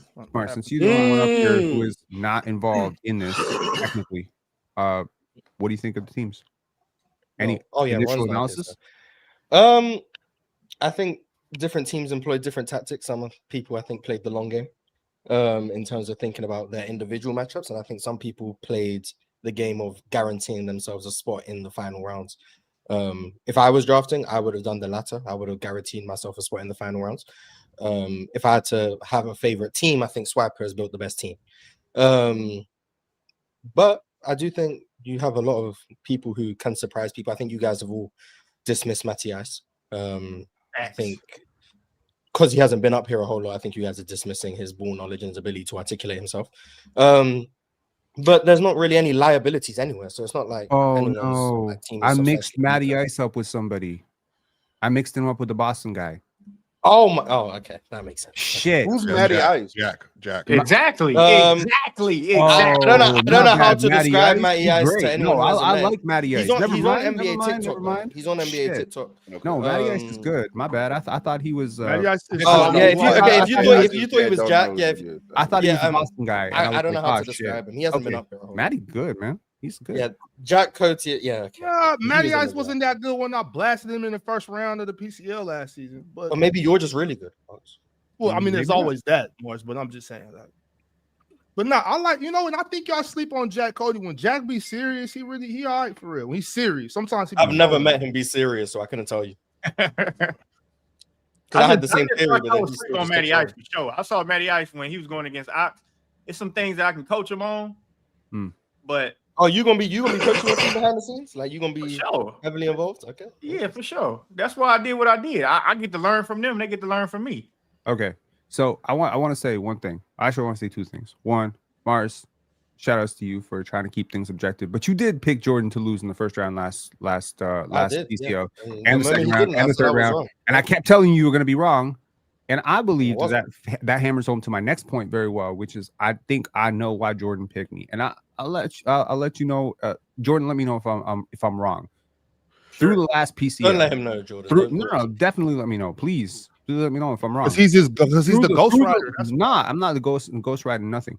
So over the last PCO, I think Jordan came to understand how much I actually prepare for this shit, how much I actually care about this shit.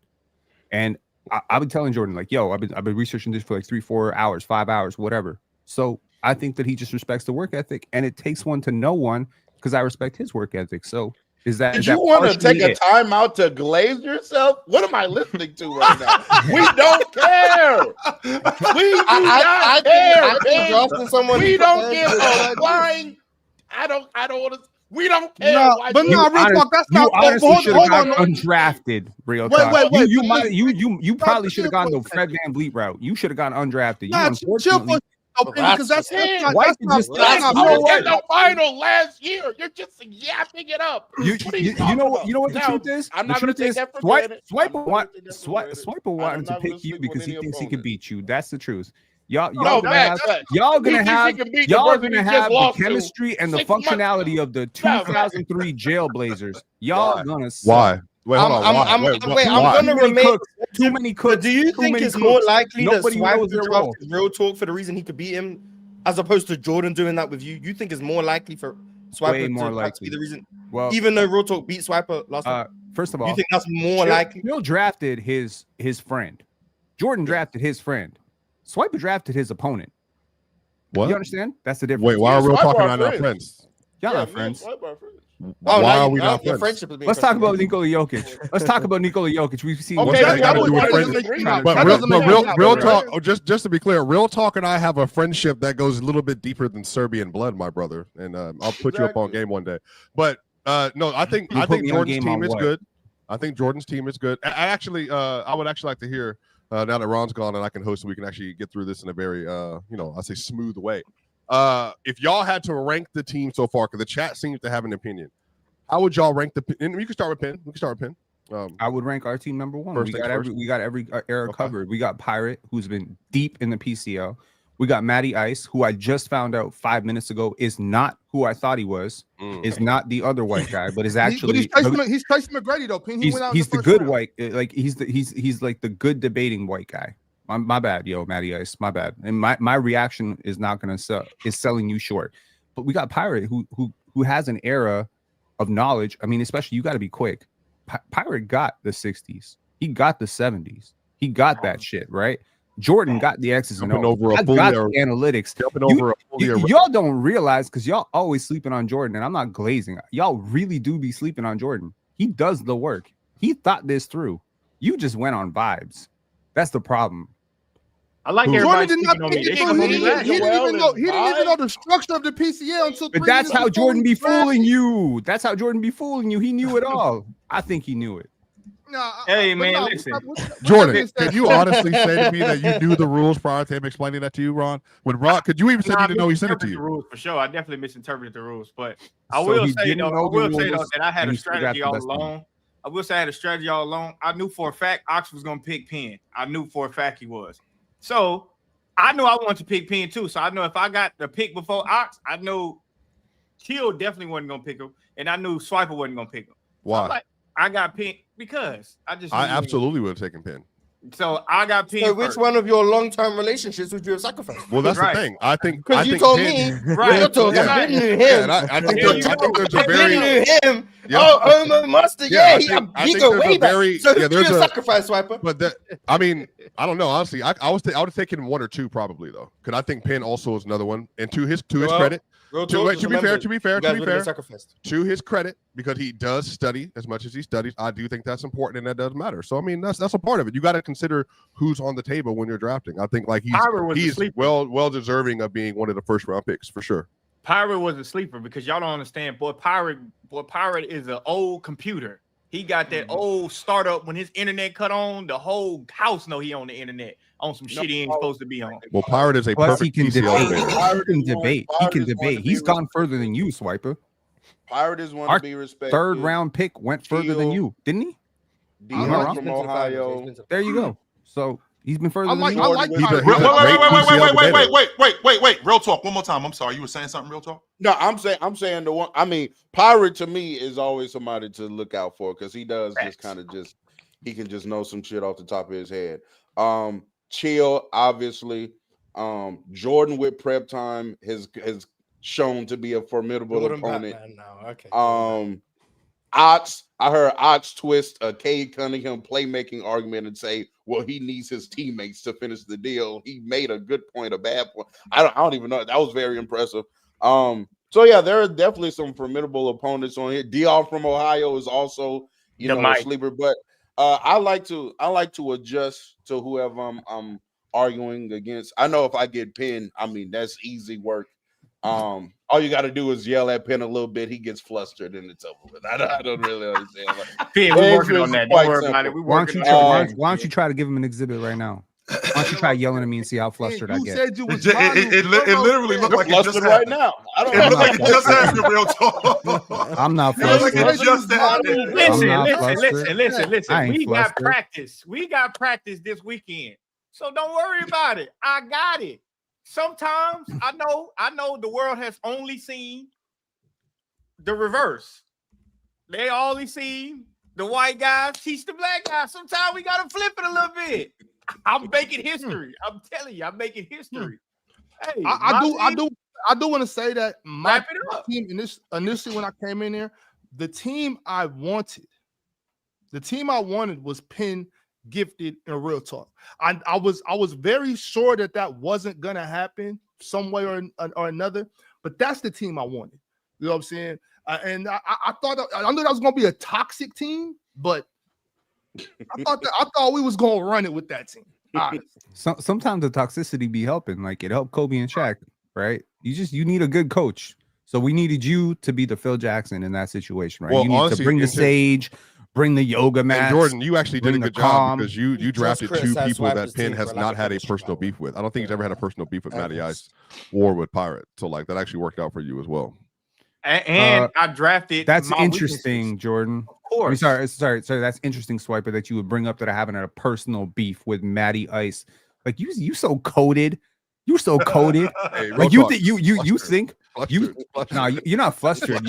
What really flusters me, Swiper, let me let you in on a secret, is little passive aggressive jabs like that bullshit, right? That you tried to pull, that you just tried to pull right there. I ain't have beef with Matty Ice. How many times I talked to Matty Ice? I didn't even know who he was. What you mean Real I ain't talk. got beef with Matty Ice? Are we really right now? Real talk in Cameron Indoor Stadium. For the people in the cheap cheap seats who didn't Being at the understand free throw what line, Swiper just tried to nervous as say. Swiper trying to insinuate that I don't got problems with white people. That's really what Swiper trying to I tell know you. you was gonna take it That's there. absolutely what you're trying to go at. And by the way, I've had my issues with I know you was Pirate. gonna take it there. No, that's exactly what he was trying to say. That's exactly Is that why what he was- Jordan drafted that team so that Penn could have good chemistry? Is that Hey man, I got That's a lot what of you're trying to say. Y'all That's what just you're trying to don't know. say. It's That's okay, exactly what though. you're trying to say. Y'all Don't nod Brother, your I head. am a coach. Don't nod your I head am a right now. I coach. know I'm a exactly what you're GM trying to at do. heart. You always trying to do that shit. Professional It's all good. It's all personnel. good though, bro. Because when you get packed up and you go home and you got to watch us win Gosh. 1250, it's all good, man. Man, this is funny, bro. Oh man, that was hilarious. Well, I know us in that 1250. Yeah, only one person's winning You that. said no, it's not 12. I know us in that 1250 now, but I get you though. We I go will 250. If our team advances, bro, At hey, 1250. that's gonna be tough. Swiper, Joel, and Mustard. That's a tough crowd to try to beat. So, I mean, I am very confident in us getting there. But to beat y'all, one of them is going to. I will let you know, Swiper, that my biggest so- current beef right now that's ongoing is with Chill's first overall pick. That That's shit's what been I'm going saying. on See, for like so- 3 weeks, 4 So weeks. number I one, don't know anything about so when this. when I drafted my Yeah, one of guy, his points. so when I drafted my guy, so I couldn't take Ox because Ox isn't available, right? Because Ox is a GM at this point, so I can't take Ox. Because if Ox was on the board, I would have taken my guy. So who is the next available guy? That's my guy. That's awesome at this, and that's a duo with me. That's a pair that we're really good together. I'm taking my man Tony Tone. Okay, with my crew, and one thing I found out in the NBA. In basketball, as good as you are as a crew, you need some edge. You need a guy that's going to come in and turn the temperature up a little bit. Dennis Rodman? Nope, not necessarily. Yes, 100%. Ron Artest? That edge. You Dion from 100% need Ohio? that. Yeah, I Yes, see you. sir. I see you. You definitely need that kind of edge, and also, in addition to having that, you also need that heady stability, and that's why I was so surprised ZZ was still on the board. I was like, wait, he's still here? Yep, I'll take ZZ's ZZ. good.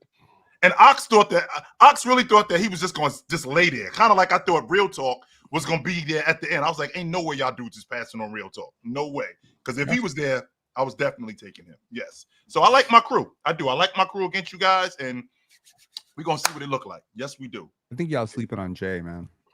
Jay knows ball. I got Jay. And I'm happy to have him. Definitely happy to have him. But once again, like I was saying, I think in a setting like this, I think guys like Pirate are really good for stuff like this. Because you know what I'm saying? Because we don't got time to prepare, and you just gotta know ball. And it's not so much about like the intricate stuff, as much as just knowing facts about what's happened and you know what I'm saying, stuff like that. So I think Pirate was a sneaky pickup. I think I was one really going back and forth between him and Hayes. Really going back and forth between him and Hayes. And one of the other things you have to be good at too is being able to spin. Like that's probably the thing in PCL that I've been the worst at is spinning like narratives, like throughout the debate conversation.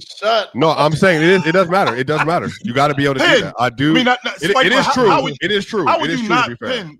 In fact, that's exactly what a debate is. You have to spin that. I know, but like it's more. But I will say one of my biggest shortcomings, and I think Real Talk analysis, is that I'm going based on stuff I've done homework on, and then Real Talk last time, for instance, threw something at me that I just hadn't wasn't a part of my what inquiry or whatever, and then for like even I think that was the on-off stuff you did with it was the minutes play with the starting five, and all that stuff, and I was just like, I did that on purpose, actually. Right. No, you did, but in my brain, I was like, how is that relevant to the MVP stuff? But to your point, though, it worked. That was a good. I'm saying I need to get better at doing stuff like that in PCL. So I'm even actively trying. That sounds like a learn. Basketball player. That sounded to me like a basketball player that ain't prepared for anything. You know what I think, Chill? I think some people are about to get exposed. Yes. You only prepared for my flaws. You don't know that I could put the ball on the floor with my weak hand for a long time. You only think I can put the ball on the floor with my weak hand for 2 or 3 dribbles. It's a skill. It's a skill for sure. I think that's my strong point in debating. I think it's like, oh well, I heard that, so I could flip that around. Even if I don't believe it, I'll say that shit. You know what I'm saying? So, I think like there's, and I say this to someone who's prepared a lot for the PCLs. I feel like the people who get by on preparation might get exposed. Like the people who use like a lot of the research and the data and all that stuff. I mean, possibly me, but also possibly 2 other people up here who happen to be on the same team. So listen, I'm talking about you. I'm talking about you. Listen, at the end of the day, my team via basketball reference and I mean, you laughing, but it's true. I mean, you definitely prepared. So how do you nothing wrong with that? How would you like to respond to that Real Talk? But I just feel like how would you like to respond to that Real Talk? Basically, he called you a basketball reference merchant. Yeah, I mean, I guess, but I mean, even on the spot, most times up here, I mean, I'm cooking 9 times out of 10, really. So I don't really. I mean, I guess it's fine. You know what I'm saying? Listen, at the end of the day, great.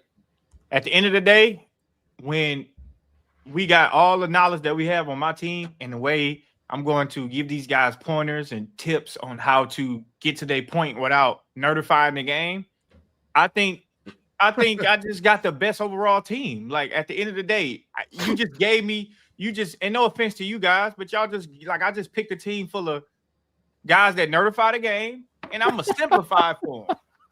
See, you about what you're gonna do is you're gonna overcoach. You're not gonna let your players play. I'm not. You're gonna Yep, overcoach. that's what it sounded like. Yeah. No. I'm You gonna gonna try to change your players. I'm requesting a trade. I'm requesting the first person requesting a trade. Penn could win a lot of arguments if he stops sometimes. I'm kidding. If he stops sometimes, Hey, he can win a lot of arguments. But he Ox, you know what Jordan doing? Ox, Jordan telling all his role players, hey, only threes and layups. Hey, we don't need none of that extra shit. We don't need none of that. Hey, analytic Jordan. They would be better players. Analytic Jordan, huh? Wait, Jordan, are you the best debater on your team, Jordan? Am I the what? Best debater on your team? I would like to think so because I have a mix of everything. Like I have a mix of everything. Like I can talk ball, I can debate it with you, I can push back.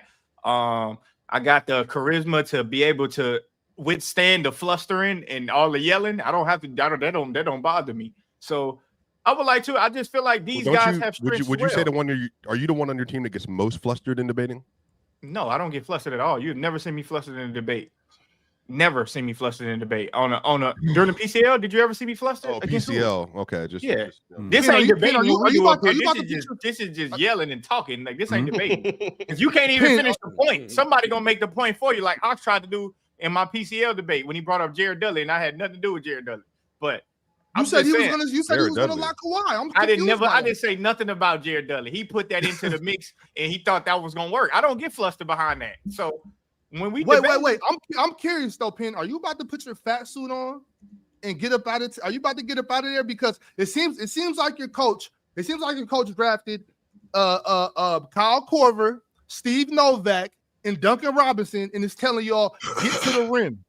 I'm about to turn him into Larry Bird. What are we talking about? Who are you calling Duncan Robinson? I'm Manu Ginobili. I'm about to turn him into Larry Bird. Yeah, you don't know that, but Drips don't know that. You are Manu. Don't let this dude break up our team. We got a great bond over there. I drafted people from different backgrounds. Hey. One background. Joel too, by the way. Whoa, one background. We got multiple backgrounds. You ain't hear about my 0.2% Kenyan? Stop disrespecting me. I got Nigerians. I got Hey, Mars, what's Matty Ice TikTok? Matty Ice, I think. It can't be Matty Ice. Matty Ice, I know TikTok black. Film study on Matt. Okay. I don't know. I just be seeing that Matty Ice is black for sure. Matty Ice gets I'll try and find easy, bro.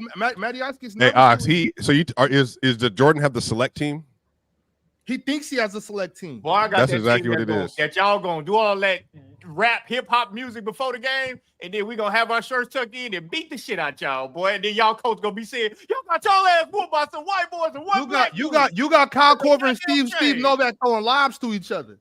Like, let them play that game. How you got Steve Novak out the gym? Kyle Korver? Let them boys. That's awful. Terrible. I'm terrible. Not notified again. You are fired if you're doing that. We're not notifying the game. Ain't no way that's in your playbook. If that's in your playbook, you better get your ass and get up. I hope you're ready, Penn. It's finna be Jordan. You got a squad, and you gonna coach them out the game. Man. Lock in. You know what matchup I want to see, because I think both of y'all have like this very, intellectual but very smug energy as well. I would love to see Fluent versus Swiper for a run. I just want to see how that goes.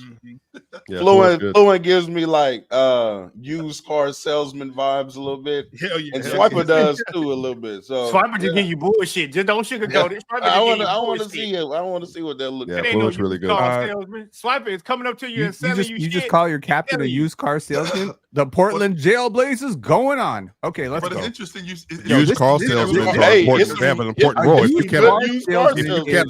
you can't afford a brand new car and you want something that's going to have like low interest on it, that has miles. I think my new car. You like Matilda's daddy. That's what he's saying. You like Danny DeVito. You like Matilda's pop. Yes. Used car salesman has a connotation. Swiper. It means I don't have a negative association with used car sales. Maybe I'm missing something.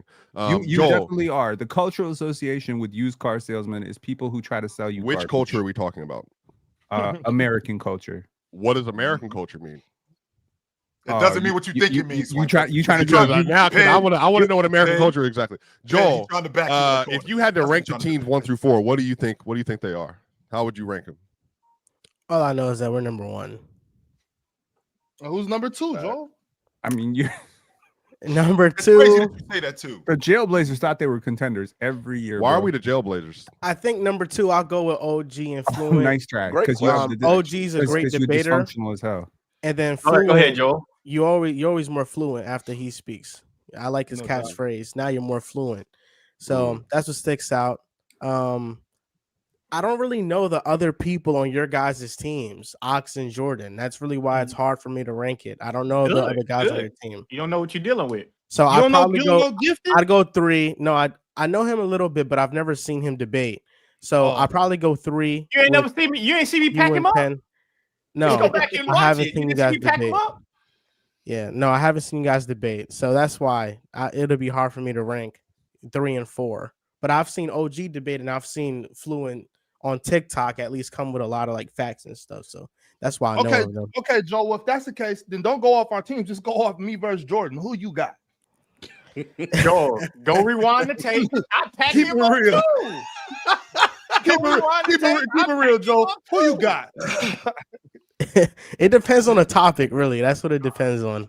It depends on what topic is being talked about. I'm It's just- okay with Joe, how do Joel you? thinking that I So don't know Thunder what I'm said, doing. "Chill is Ime Udoka. I'm Joe Mazzulla. Ox is Tom Thibodeau, and Penny is Kenny Atkinson." But Penny, He ain't Ox is even not no damn 10. packing. What the hell? but Ox I'm is saying, not I gonna think in run his you in the mind, he ground. thinks I'm Penny's the clearly captain Darko based on this. He I'm thinks Darko Penny's the captain. Rajakovic. Yo, There's chill. no way he think Penny's Chill. the captain.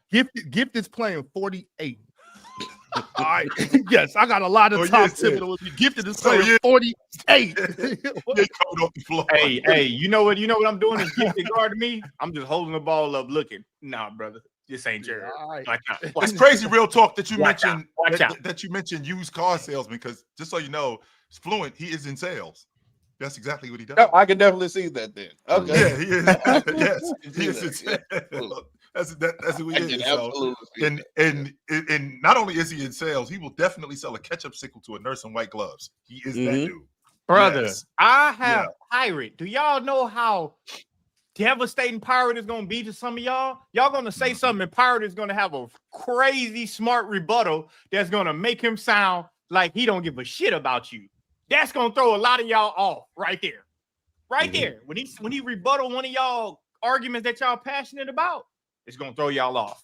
Is He he what you like call it Russell too. Westbrook? We went at it. We went at it in the semifinals the year before last, and Pirate, he threw a stat at me that I was like, "What the fuck?" It was like whenever you see a boxer get hit in the ribs, and he like, "Oh," he said that the Warriors mid-range shots in the second half for 2 years. I'm like, how the fuck you find that? I said, Easy. that's I'm what like, I'm how the saying. hell you know that? Easy. That's Kevin what I'm saying, Durant. boy, pirate is a secret Like, weapon. what? I got pirate and pen. The pirate pens? You crazy. You crazy. And then you All right, got- y'all. and you got a fully erect clay. So a couple of these What? super chats real quick. What? Wait a That's minute. what Pirate said. You Yeah, don't Wilt remember when he did Chamberlain. that? Wilt Chamberlain could dunk over a fully erect Klay Thompson. He said that in the first debate. Pirate said Two debates that? ago. Yeah. Yes. Yeah, He that's won the gonna debate be on y'all. that. He won the debate on that. Yes, he did. Why do Clay gotta be erect though? He ain't Because stopped you gotta there. be- tall. He You went got to on be a whole- upright. You like got fully to be upright. Standing up all the way. He went on a extended. whole That's all rendition. erect means. It just means That's standing all up. it means. It means to be fully extended. I only use erect in one term, boy. I only use that shit in one term. And really, If I was on a yacht with Megan Thee Stallion, I'd be standing up too. yeah, boy, I only use that term when I'm going to the doctor, brother. It is what it is, brother. All right, y'all. Hold As on. you So were saying, super Spike, chat. I'm sorry. Cheese. Mars. You know what this is? SAR 39.99. My instinct was Saudi Arabian, but I don't know. Okay, well, we got how many players are definitive over Mac? I think he's top 7 at the worst. So basically, in this era, in Today. 2025, he thinks he would be a top 7 player. How do y'all feel about that? So I agree. I think 03 T-Mac is a top around 7 there, player. yeah. So Joker, Mm-hmm. Giannis, Mm-hmm. SGA, Mm-hmm. Luka, no Jason Tatum, no Joel Embiid. Just so we clear. No. Why? No, they They're they better. They out. T-Mac ain't better than Joel Embiid. So They out. They're out. he ain't better than Joel Embiid. Oh, he So froze. Anthony Davis. Anthony Davis. Oh, Anthony Davis. Yeah. Okay. KD. He'd be better than KD and Prime? Anthony Davis. I don't think Prime better for than prime Anthony or Davis. prime for current? Power and Anthony Today. Davis. today. Yeah, I Current think he's Anthony, better we than talking about Anthony. 03 T-Mac? Yeah, I We think talking about- 03 we talking T-Mac about is the better awesome than TV. Anthony Davis. Today. Facts. Yeah, he is. Yeah, he's better than Yeah, AD. He's today better than Anthony KD. Davis. Yeah. Is he better I than think he's James? better. Yeah. I think LeBron? I think so. Is I think so. yes? No. I don't think think so, but Yeah. hey, I'm Yeah, biased. Absolutely. I think 03 Yeah. T-Mac. Yeah, LeBron- he is. He is. But this about to LeBron- this about to get That clear. LeBron defense last year, oh boy. Yeah. Is he 40 better years than old, 40 years I think Is he 03 be- T-Mac's better. Is he better than Ant? I mean, Yep. Cho, I think so. you did draft a man who'd be very, very upset that you're saying this. I mean, but LeBron 40. I don't think he'd be that upset. Yeah. I Anthony Edwards shooting 40% from 3 on 10 attempts a game through March. What if T-Mac shot 10 attempts? 10 threes. I don't know if I don't know if he would shoot 40. I think he was I, shoot 40. once again, I just don't think his jump shot was designed to shoot threes.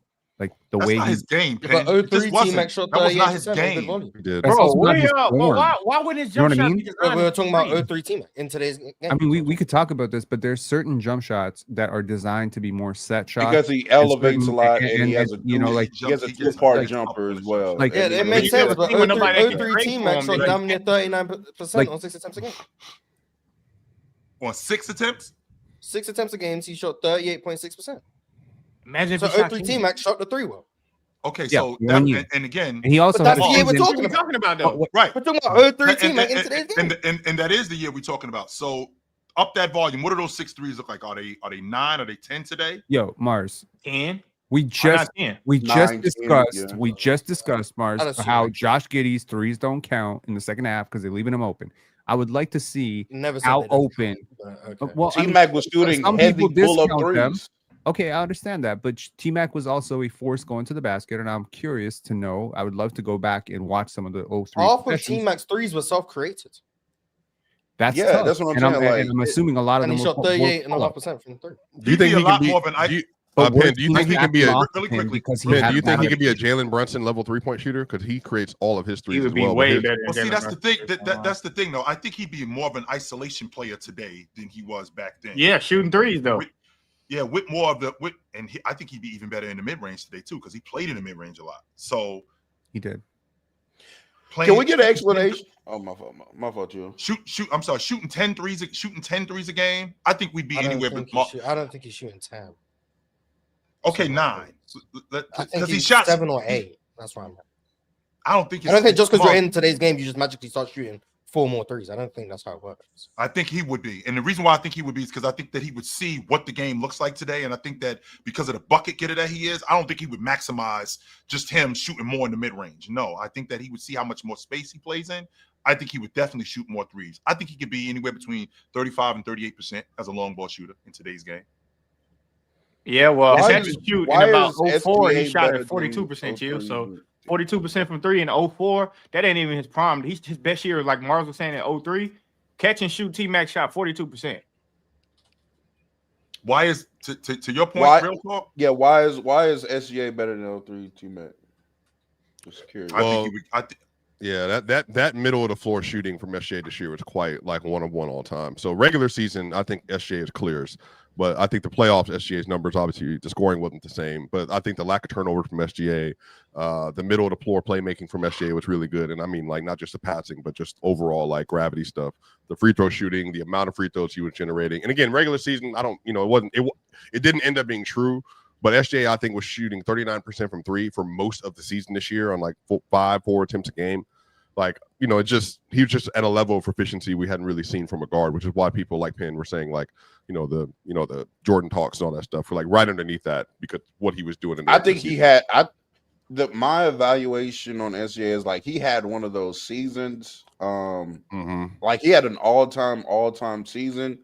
I don't know if I'm ready to put him as a singular player though. Like, But You got to do it more. You got to do it multiple. You got to do it more Because than 03 once. T-Mac is an outlier among teams. no, I agree. I agree. Mhm.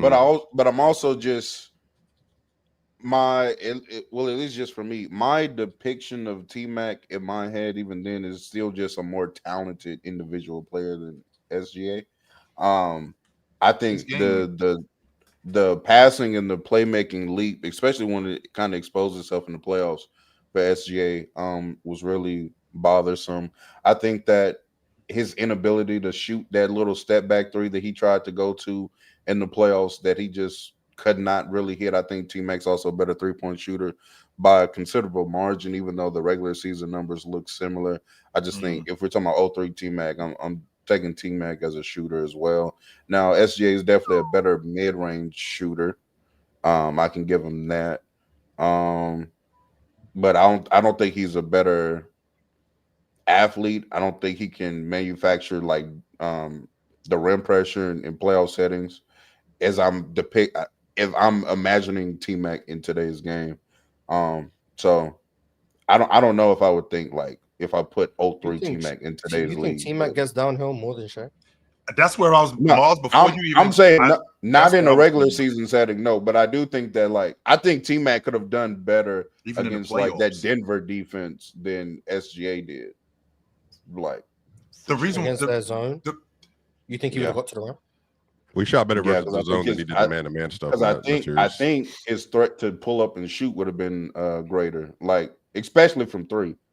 So yeah, with T-Mac with the amount of T-Mac's 3-point percentage wasn't the greatest in the playoffs, though.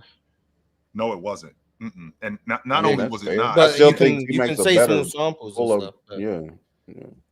And to your point, defense is going to live with that. Yes, they are. And to your point, real talk. I mean, T-Mac was a pull-up guy. He was decent. He was good off catch and shoot too, though. I don't know why people keep. Yeah, he was, but the downhill stuff is where I'm disagreeing with real talk. Yeah, that's where I'm at. T-Mac would often just choose to shoot jumpers.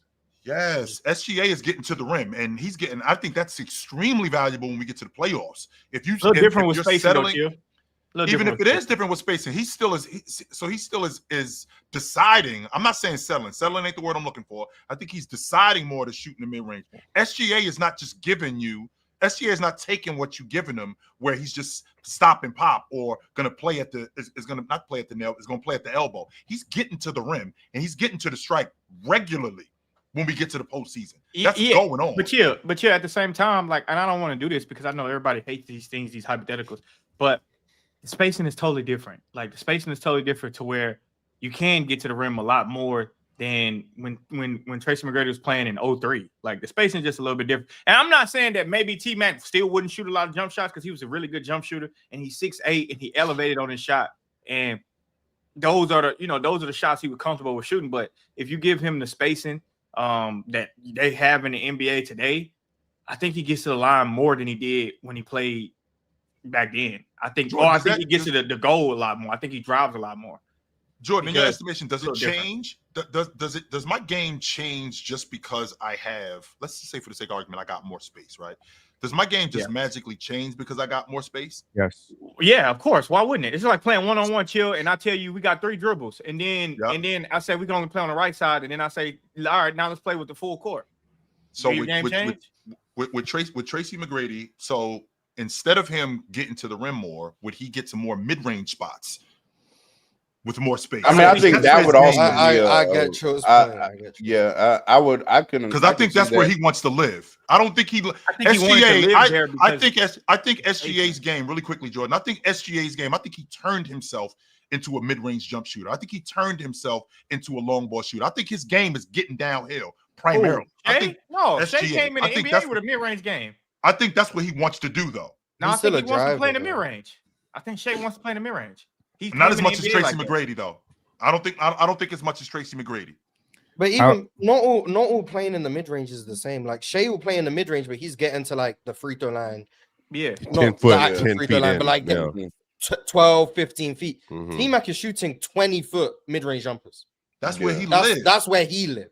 Like, so even though it's still all mid-range, but one is substantially more inefficient, like just regardless. And that's where T-Mac was more comfortable. Like, you could look at T-Mac's shot profile. It's a lot of deep twos. That's where he lived. And part of that, I think I can empathize with spacing. But also, you watch those Magic teams, and this is to Jordan's point about how teams used to run systems back in the day. They were able to manufacture spacing for T-Mac through the action they would run to get T-Mac the ball with empty sides, etc. So, like, we can be like, oh, well, the league had less spacing. But they weren't just running this heliocentric T-Mac at the top of the key offense where everyone could just be zoned in on him. Like, they did run actions to get him good looks. And he would often get by his initial defender, and then he's got the ball in his left hand, and you know what's coming. It's the hezzy pull. That's what he's gonna do. But like that's he likes shooting jump shots. But that's what I'm saying though, Mark. Like I feel like you're right as far as them running sets and offense. Like they ran TMac off screens sometimes too. But I just feel like the way that everybody played pretty much like that. If you had like a decent jumper back then, like everybody pretty much played shooting from the mid range. Everybody took them long ass twos and shit like that back then. Yep. I'm saying in a league where they're forcing you, they're preaching, not forcing, but they're preaching more threes, more layups, free throws. I think he adapts to that and say, I'm 6'8", I can get downhill. Oh, you can't touch me this way. Oh, you can't help because I got a dead eye in the corner. I think he gets to the rim a little bit more. Like I think that's just, and like I think he's so talented that he's just going to do it. And plus his peers will be doing it too. Like you got to also think basketball is you play kind of like your peers. You kind of do what everybody else is doing. You might do it a little bit better. You might do it a little bit more, but you adapt to what your peers is doing. So if he see Shea getting these free throws, T-Mac is talented enough to say, 03 T-Mac shot more free throws. 03 T-Mac shot more free throws. Okay, so I'm Right, glad, that's what I'm I'm saying, glad though. you're bringing up free throws because I think he could do that a little bit more, but it still wouldn't change. This is why I chose point about does spacing change the way you play. I understand his point. He's not saying, I don't think, correct me if I'm wrong, Joe. He's not saying T-Mac won't get to the rim more or he won't shoot more threes, but fundamentally, T-Mac is going to be a mid-range guy, regardless of if he has prime Warriors spacing or he has current Orlando Magic spacing. T-Mac is going to be a mid-range guy. You don't just. But I think Shea's a mid-range guy. The only guy who I think has fundamentally changed the way they play is Jason Tatum. But like every other superstar, pretty much has played the same way. They just are more effective at it, or they become better in certain areas. But the fundamentals of who they are, go watch Clip and Shade to Jordan's point. The blueprint is there. He's not as good as he becomes, but the blueprint is there. Go watch young Steph Curry. He wasn't shooting all of these threes, but the blueprint of what Steph Curry could be was there. Like Kevin Durant's kind of an exception too, because he was pretty much exclusively an off-ball scorer back then. But like even 2012-13 KD, the blueprint of what KD was going to be was there. Spacing doesn't magically change who you are. It can make you more effective, gives you more room to work. But Paolo Banchero, I'll use Paolo as an example because Paolo has no spacing in the modern NBA. I don't think Paolo's spacing magically just changes the way he plays. He's probably still going to play the same way, but he might be more efficient. His team offense will be better, but Paolo is still going to do the same things because you don't just fundamentally change the way you play basketball. Which I think, he's still going to be a pull-up shooter, yeah. But I don't think the 20-footers are going to be there. Which I think it is kind of like SJ where he's getting a closer, or he's either getting a closer mid-range shot, getting to the basket, or he is just going to go ahead and shoot a pull-up three instead of a pull-up 20-footer. Like it might as well be a three. So I do think his scoring areas do kind of change in today's and that's where I was with that, and that's where I was at with that, Jordan, because a guy like Tracy McGrady, not a guy like Tracy McGrady, I'm sorry, a guy like SGA, who he turned himself, even though he was shooting mid-range jump shots, he wasn't that good. He was definitely getting more to the rim when he was doing that when he was at Kentucky, because my jump shot isn't there. So there's something that I have to go to in order to score. I think Chuck, but he speaking on no. What I'm saying is that he's not nearly as good then as he is today. So I think that he turned himself into a better jump shooter. His game, a lot had to do with him getting to the rim. I don't think it's the other way around. He had to go to that stuff because my jump shot wasn't as good. So I had to get to the rim. I had to score in order to supplement the fact that I'm not as good a shooter. The reason why he is as good a scorer today is because that jump shot has gotten so much better. And it even enhanced him getting to the rim. Tracy McGrady with more space. Okay, I live 14 feet away. I got 2 dribbles and I could get to the mid post. I got 1 dribble and I could get to the elbow. I will throw it over the top of you. 100% I will do that. But for the most part, this is where I live. And the reason why I live there is because I'm 6'9", which you said 6'8". Just so you know, Jordan, I've seen this dude in real life. He a bit of 6'9".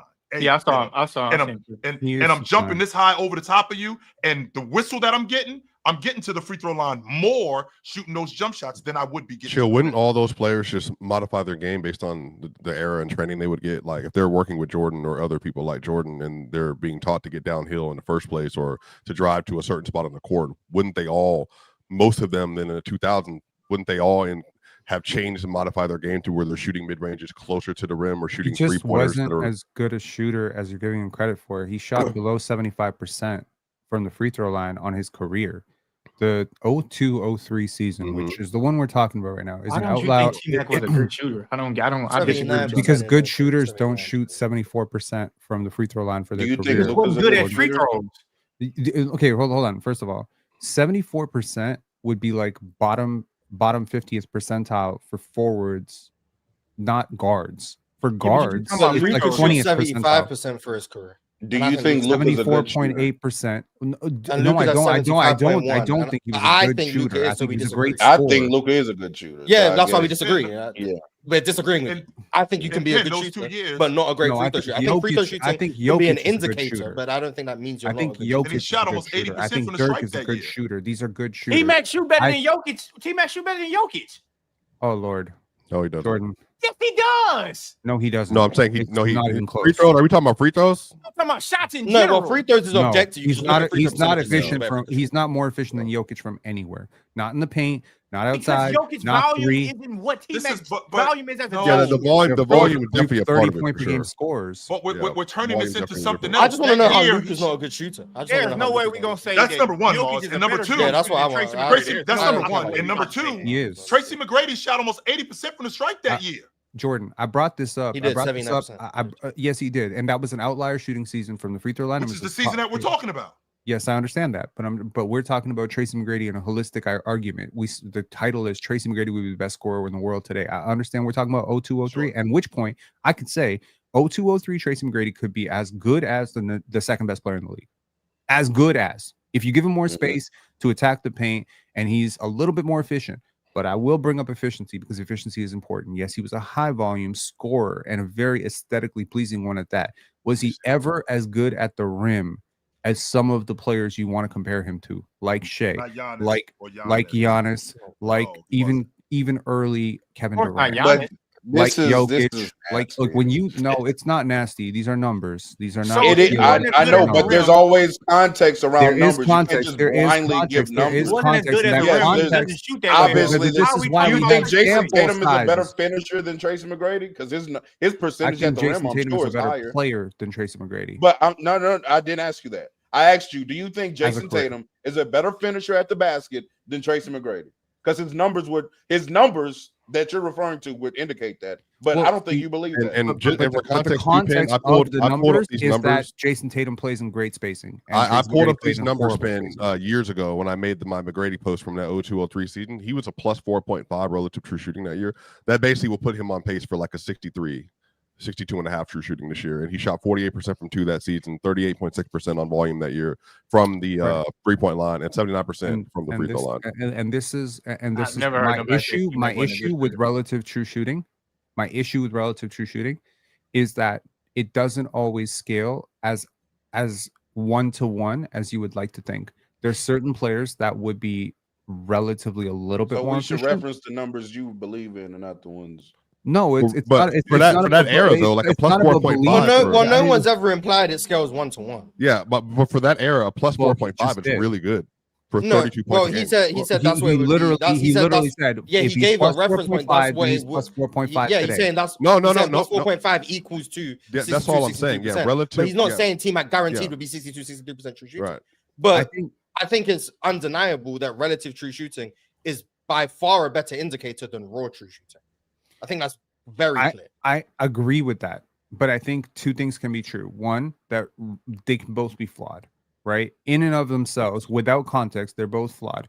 Because obviously, if you take just true shooting in isolation and you compare it across eras, right? If you compare Tracy McGrady 02-03 to Jason Tatum 2024, 2025, that's unfair because they're playing in a completely different league with totally different spacing and different shot profiles. But at the same time, if you take Tracy Tatum's McGrady never in been plus 02-03 and say, 4.5. well, he was +5, +6, then he'd be +5, +6 today. Well, that's where I say we got to use the eye test a little bit here. Okay. Well, So first of all, but like, he was more was efficient he? than Tatum was last year. Pardon? But it's weird because Jason Tatum has like the analytically friendly. I think he's Yeah. just a much better And defender. yet he's never been plus. No. 4.5. We're talking about scoring. We're talking about scoring. Okay, as a scorer, Tracy McGrady is a much better scorer than Jason Tatum. He's a Okay. much better scorer than Jaylen Brown.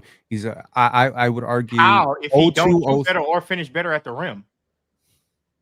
So where's T-Mac getting his points from? Tracy McGrady's points come from Willpower. space. Basically, he creates an abundance of space. Vertical space So- to shoot over you. Okay, One, then one what do he he do shoots when he gets over the you, space? and two, space because he gets past you very well. Tracy McGrady is unique in his ability as a 6'9" player to actually get his shoulder beneath your shoulder. Like he Right, can but get what your do you do shoulder when he do into all of your that? hip.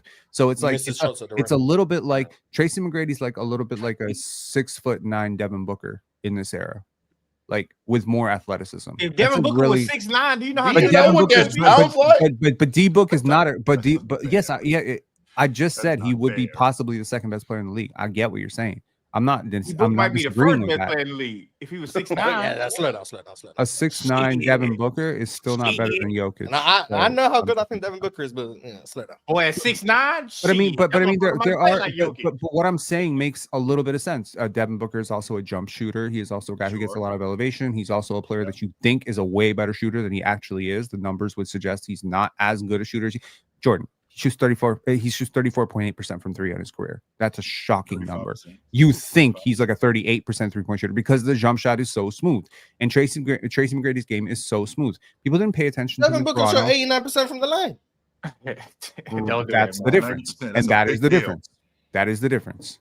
And But where those if free De- throws but coming if Devin from, Booker what was part of 6'9", the game those free throws, but how if would he Devin get Booker to the was free throw line? 6'9", we have a very, very different situation because he gets just that much more elevation and that much more space. I Here's think the he's thing. playing the post Watching more, Tracy and I don't McGrady think that we're as talking about Tracy intently McGrady as I with that did. either.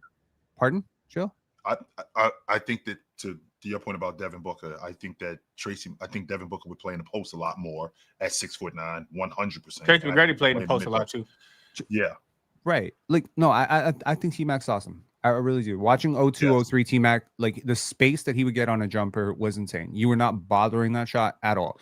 And I think that compensates for the fact that he wasn't a great shooter because he's so quick, so tight with the handle, so dynamic with his motion, and so unpredictable in his movement patterns that he can get you off balance and he can get like extra space. So all of his shots are basically open. That's my question. What did he do after he get all that off balance, get you quick up in the air? What did he do when he shot it? He made it. But that's the thing that I'm trying to tell you, Jordan. He didn't make it as often as you would think a player who gets that open, is that talented, would make it. It's just the same thing. If he made it everything. He would be Steph Curry. You don't Jordan. have to be Steph Curry to be a good shooter. Here's the thing, Jordan. When Kevin O'Neal got to Toronto and he saw Vince Carter, he said, this guy should be one of the top 5 defenders in the NBA. He moves like a top 5 defender. He blocks shots like a top 5 defender. He can play passing lanes like a top 5 defender. And why the hell is he not a top 50 defender in the NBA right now? Don't want to do it. If I watch Tracy McGrady on a single isolation possession, I could make a case he should be the greatest defender of all time. There were comparisons when he was drafted to Scottie Pippen. Legit, he could have been the best wing defender of all time. If you take go watch early T-Mac in Toronto, and you will see just this insane motor, incredible athleticism, crazy court coverage, insane wingspan, the ability to cover space. This guy could have been like 100 times better defensively. He didn't rev up the motor. He didn't pay attention. He wasn't that great. Good on it's offense. the same He thing. wasn't good at the rim. I mean, he wasn't good at the rim. He wasn't a good jump shooter. He wasn't good on defense. I'm not Why saying he wasn't good. He was McGrady? he was an average defender who could have been great. He was a really good scorer who could have been unstoppable. I'm saying he left a lot on the table. You say he was a really good scorer, Look pretty unstoppable in 03 to me. But when you say he was a really good scorer, but you say he's not very good at the rim, and he's not a great shooter, how is he a really good scorer? He gets open. It's the same reason that Kawhi is a really good scorer. Kawhi also a really good shooter. Kawhi is a really good shooter. But that's the difference. That's the difference. The difference between Tracy McGrady and Chris Paul and Kawhi Leonard is Tracy McGrady didn't optimize his game as well as Kawhi and you're basing that on how not efficient, not inefficient, how less efficient he was as a jump shooter. Yes. That's what that's what I think his shot selection left a lot to be desired. I think did we get a definitive answer that I don't know if I be top 7 in this era? He would be top 7, 100%. There's no question in my mind. Well, just top 5 for the sake of time. He'd be top 4. Yeah, just want to make sure we get that. Yeah, he'd be in my top. I want to say he'd be the 6th best player to me. Do you have Tatum better than him? No. Who's better than him? Wemby? No. I'm counting Joel Embiid. I'm not. I'm counting. Oh, okay. Oh, you're still living in the past. Okay, whatever. Joker. I think Joker's better than him. I think Giannis is better than him. I think Luka is better than him. I think Jason Tatum is better than him. I think Embiid's better than him. I think Wemby better than him. I think no way you think Wemby is better than Tracy McGrady. I mean, Today Swiper. Remember. Hold on, y'all. Remember. Just remember. Right now. I don't think saying Wemby's crazy. That's fine if you have that opinion. Today Mars. But I don't care that Wemby's 21. Again, y'all remember. 21-year-old LeBron is better than Try not to I interrupt. don't care about that. I had just Wemby think at he's 4 not this crazy. year, Jordan. So I'm higher on the consensus than him than most people. So I'm higher You're higher on the Wemby. potential of Wemby. No. Higher on what he did last year. I have a very different feeling about the 46 games I saw from Wemby. Where'd you have him last year, Swiper? 4th on the coming into the season. Last year, no, beginning of the 24-25 season. No, he wasn't top 10. But to be fair, Chill, remember I said verbatim by the end of the year. Did someone have him top 10 last year? Yeah, you had him at 6 or 7, Pen. We remember. Yes, congratulations. Swipe, I got a question. Yes, do you think Wemby had a lot of empty stats last year? No. Swiper was. Okay. Swiper was. I do. I think he had a lot of empty stats on offense, not on defense. A lot of empty stats on offense. And I've seen that video. I don't believe that your offense can be that much better with you on and then this empty stat. And remember, I wouldn't call what Wemby did last year empty stats. I think he gets overstated offensively. Yeah, and let me just finish. Definitely overstated. Okay, if you I also did say that with him and Chris Paul. I did say going into the year, I think him and Chris Paul are going to be one of the better two-man duels in the league. I think his playmaking and passing going to open up for a lot from Wemby. Wemby also one of the best jump shooters on volume that we had in the league last year. Wemby just period as a score overall had some runs. He had some lows. He had some really bad lows in there because of a jump shooter. You think Wemby is a great hold on. When his jumper was there, he was shooting like I'm talking about 30 balls, like 38, 37 points, 32 points. He's a really good scorer already, but he doesn't have the consistency that you need at the higher level score. So no, he is not a great He's not a really good scorer already. He's a really good shooter. He's a really good shooter. He's not a really good scorer. I know. I think, Jordan, you have to let other people say what they're saying. I think Wemby had streaks where he was a really good scorer last year. I can point to information in games and streaks of games in which he was a very good scorer, especially after we get out of December with Wemby when he got out of that little rut that he was in. He was going crazy. And remember also, too, Jordan, the year prior, like the last 30, I want to say like 35 games, Mars. I can't remember what exactly it was. 35 games of the year. He was averaging damn near like 26 on like really elite efficiency and including shooting 40% from 3 on like 8 attempts a game. So I'm saying he doesn't do it consistently yet, Jordan.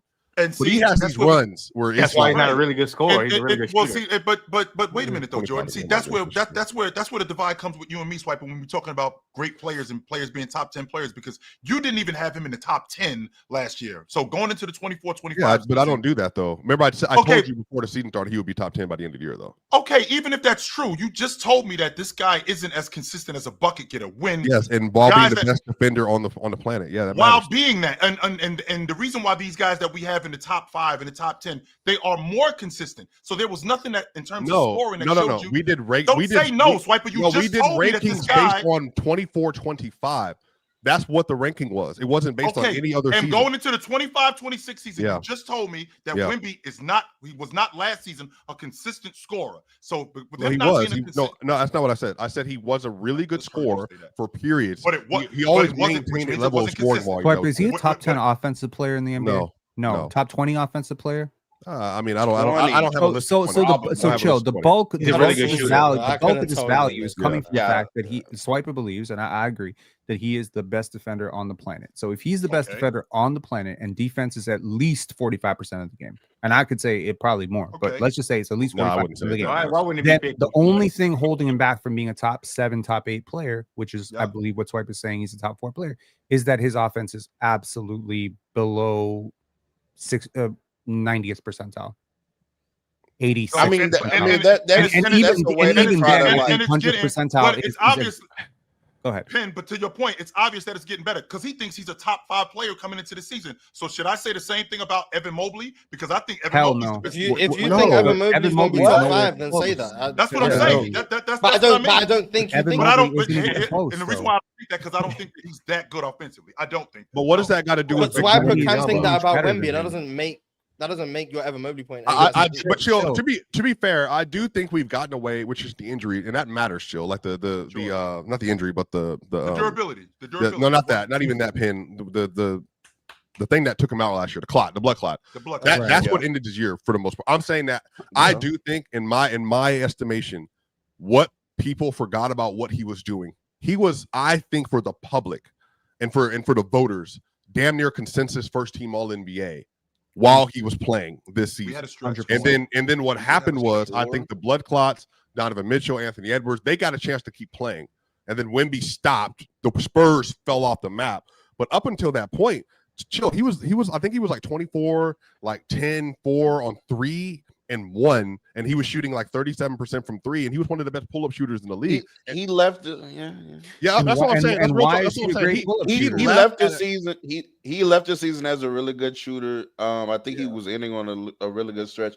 My problem with the Wemby talk, though, I do think that because of his projection, y'all start to project some things onto him that y'all, and so in anticipation of him being there, but hold on, just let me say, in anticipation of him being that player, which I agree that he will be that player, I do think he gets a tad bit over. I do not like Wemby's offensive shot selection. That's right. And so I guess maybe that's why I have more. I don't think anyone does. Keep going, real talk. Keep going, real talk. Like, because again, which everybody know, I was debating like the Wemby AD thing all year last year, and I will be doing that this year unless Wemby just shows me he's, cleared up a couple of things. But like that 3-point shooting, like when it's going in, looks great, looks fantastic. However, do I like my 7'4" player shooting 10 threes in a game? And not manufacturing easier baskets for himself. But that's not. No, but I really don't like him. And just to bring it around, because I want to give people information as to why I have him at 4, and no, I don't think anybody else does. Yeah. Wemby last year, the last 20 games going into December 30th, because I remember I was tracking this stuff in the year.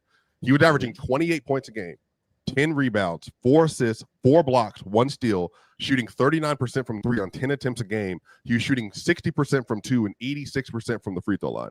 And he was already at that point like a minus 13,000 to win DPOY. So I'm saying that like there was a turn up for Wemby where he went on a run where, I mean, I think there was a solidified 4 last year. And then for me, you're talking about just one. You're talking about one area. You got to factor in the whole year. Like, no, but I am. I said 40, last year. 46 games played. Right. I think he was the 4th best player in the sport based on how he played last year. There's somebody who has him higher than 4 up here, and that's me. I have him 3rd.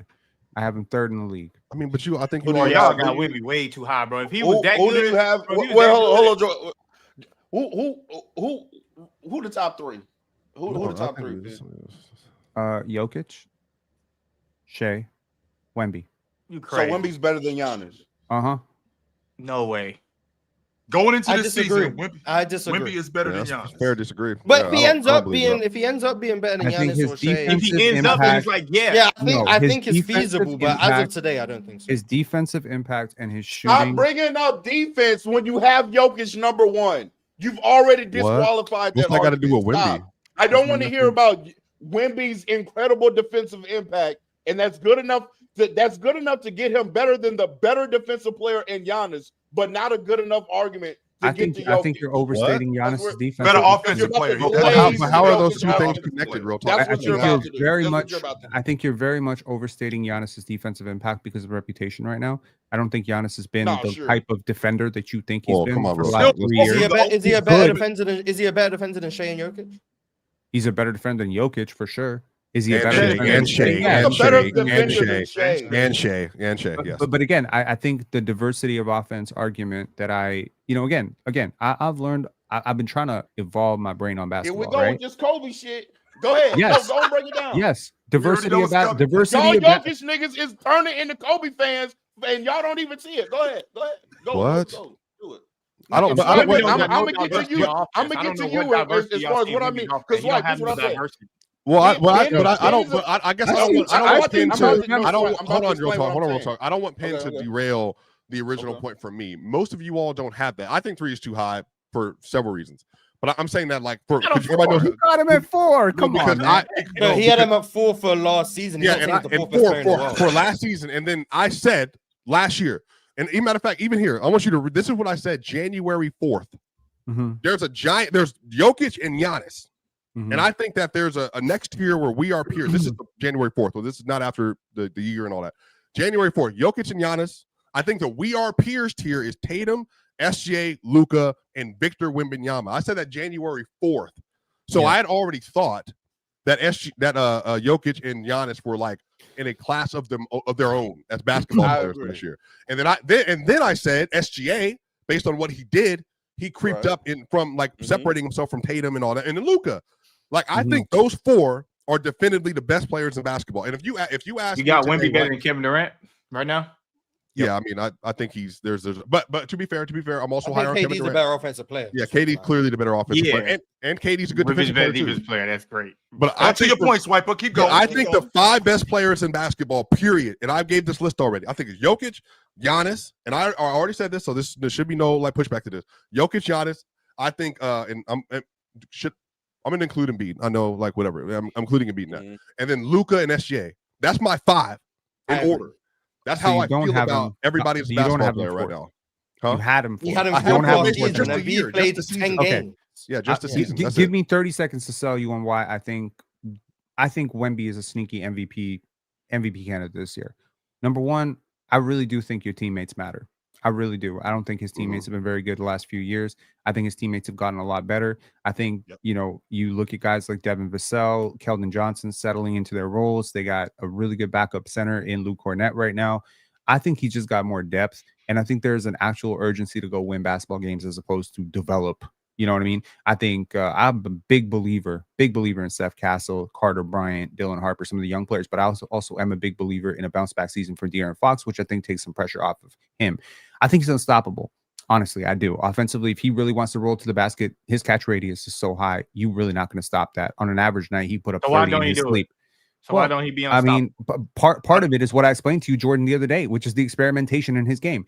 And the other thing that I will say to you is this dude has been very, very skinny for a really long time, and people keep gassing it up like, "Oh, I can't believe he's only 7'5", 7'5", doing this." Yo, he is as dense as a twig. Okay. Like he is not a guy. Like when you have a high center of gravity, you can't just go into the paint and box people up. You're not moving anybody. He's not Sabonis. He's not Shaq. He's not those guys. So what I'm saying is, at 7'5", he has much more in common with a wing or a guard than he does with a center. And y'all want him to be a center, but he's not. But now he's too. You just argued against your own point. He rolls to the rim. He's unstoppable. And then you explaining why he's not. I think I understand my point. Exactly. No, I'm saying that. Last year, I specifically told you where we had a debate about, we talked about this, Jordan, you and I. We talked about his experimentation and him trying to figure out his game and stuff. But now we have an idea of what works and what doesn't. We have 2 years of sample size with him, granted not 2 full years, of what works and what doesn't. And Wemby rolling to the basket like Tyson Chandler is unstoppable. He's too fast, too fleet of foot, and frankly, a pretty good passer out of those situations in the short roll. You got also like, his jump shooting ability either, by the way. I don't think he's a good passer out of short roll either, by the way. I think he's going to get better. I don't think he's a great passer either, but I'm certainly not. But he's better. He's better than the positional average. He's just better than positional average. He's better than the average center. I think he's a very willing passer, which is he's willing part of the battle. And he sees the game. Like he does. Yeah, he doesn't have really high IQ either. He's also not a great screen setter too, by the way. He's definitely not a good screen setter. He's not a good screen setter, and he's not going to move. All of this stuff that I'm listening to from you dudes don't sound like a top 5 player in the league. Exactly. The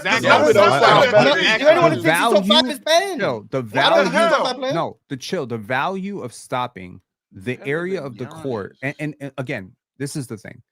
Wemby doesn't just stop his man. Yeah. Okay. Real talk, who was giving me lectures earlier about composition and being composed and getting off tilt is having a hissy fit right now. But that's cool. But I'm still gonna fly you. That's the difference. Go ahead. I mean, you could try to be calm. I'm supposed to be the crasher. So it's not just about stopping his man, Joe. It's not just about stopping his man. I mean, he can do a great job of just putting his arms up and you're not seeing the basket anymore. It's about the late contests to the corners. It's about shutting down zones of the court. He is able to actually do something which is pretty scary. He's able to kind of single-handedly by himself mimic what OKC does, which is he's able to be in 2 places at once all the time. There are times where he will recover from the paint to the free throw line in 1 step, which is just madness. And when you think about the recovery time, as the game slows down for him, as he gets stronger, I don't think y'all are really appreciating what you're in for, because what you're in for is the best player. Yeah, Penn. In the league. We are, and it's gonna happen really it's soon. Not there right now. That's what we Okay, said. but that's the thing, Jordan. But that's the thing, Jordan. Hang on. And I'll give you my final point. He has been off basketball for almost 10 months now. The blood clot should happen in January, right? So he might suck when he come back. He is he is an insanely hard worker. I'm telling you, I covered the draft. I dug into this dude real a lot, trainers and all that stuff into him. I wanted the Raptors to tank for him so hard in 2022. I was very pissed that they didn't. This dude is an insane worker. And when you got this type of talent and you this work and you this willing to learn, he has got we see him working with Hakeem. We see him getting up to 250 working with Hakeem, 10 months off of basketball, already a good shooter and already the best defender in the league. And he was probably the best defender in the league at the end of his rookie season. Penn, what are we talking about? We are talking about hold on, y'all. Just for the sake of time, I'm gonna add this. So real talk. So for real talk to go, I'm setting up real talk to go, but this is a super chat relative. John Cena said Giannis deadass clears Wemby on offense. And real talk. I know you have a something to push back on with that. So go ahead and say the piece you were going to say. Real talk. No, my problem is the fact that number one, saying Wemby is better right now than Giannis to me is foolish. Now again, I can even hear an argument of potentially next year Wemby has a better season than Giannis. I can hear an argument for that. That's not out of the realm of possibility for me. I think I think it's on the table for him to have a season where you could argue he played the best in the league next year. That's on the table. But as of right now, Friday, September 12th, he has not shown us anything right now to say that he's better than Giannis.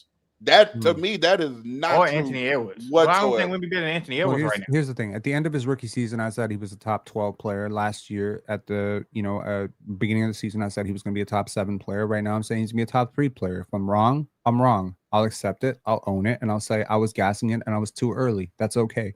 But you know what? That's what I see in him. That's what I've been following his journey the entire offseason, going training with the monks, going training with Hakeem, knowing how much he's chasing it. Just knowing how much this guy listens to his coaches, his trainers, just knowing how he studies the game. Yo, Ant is amazing.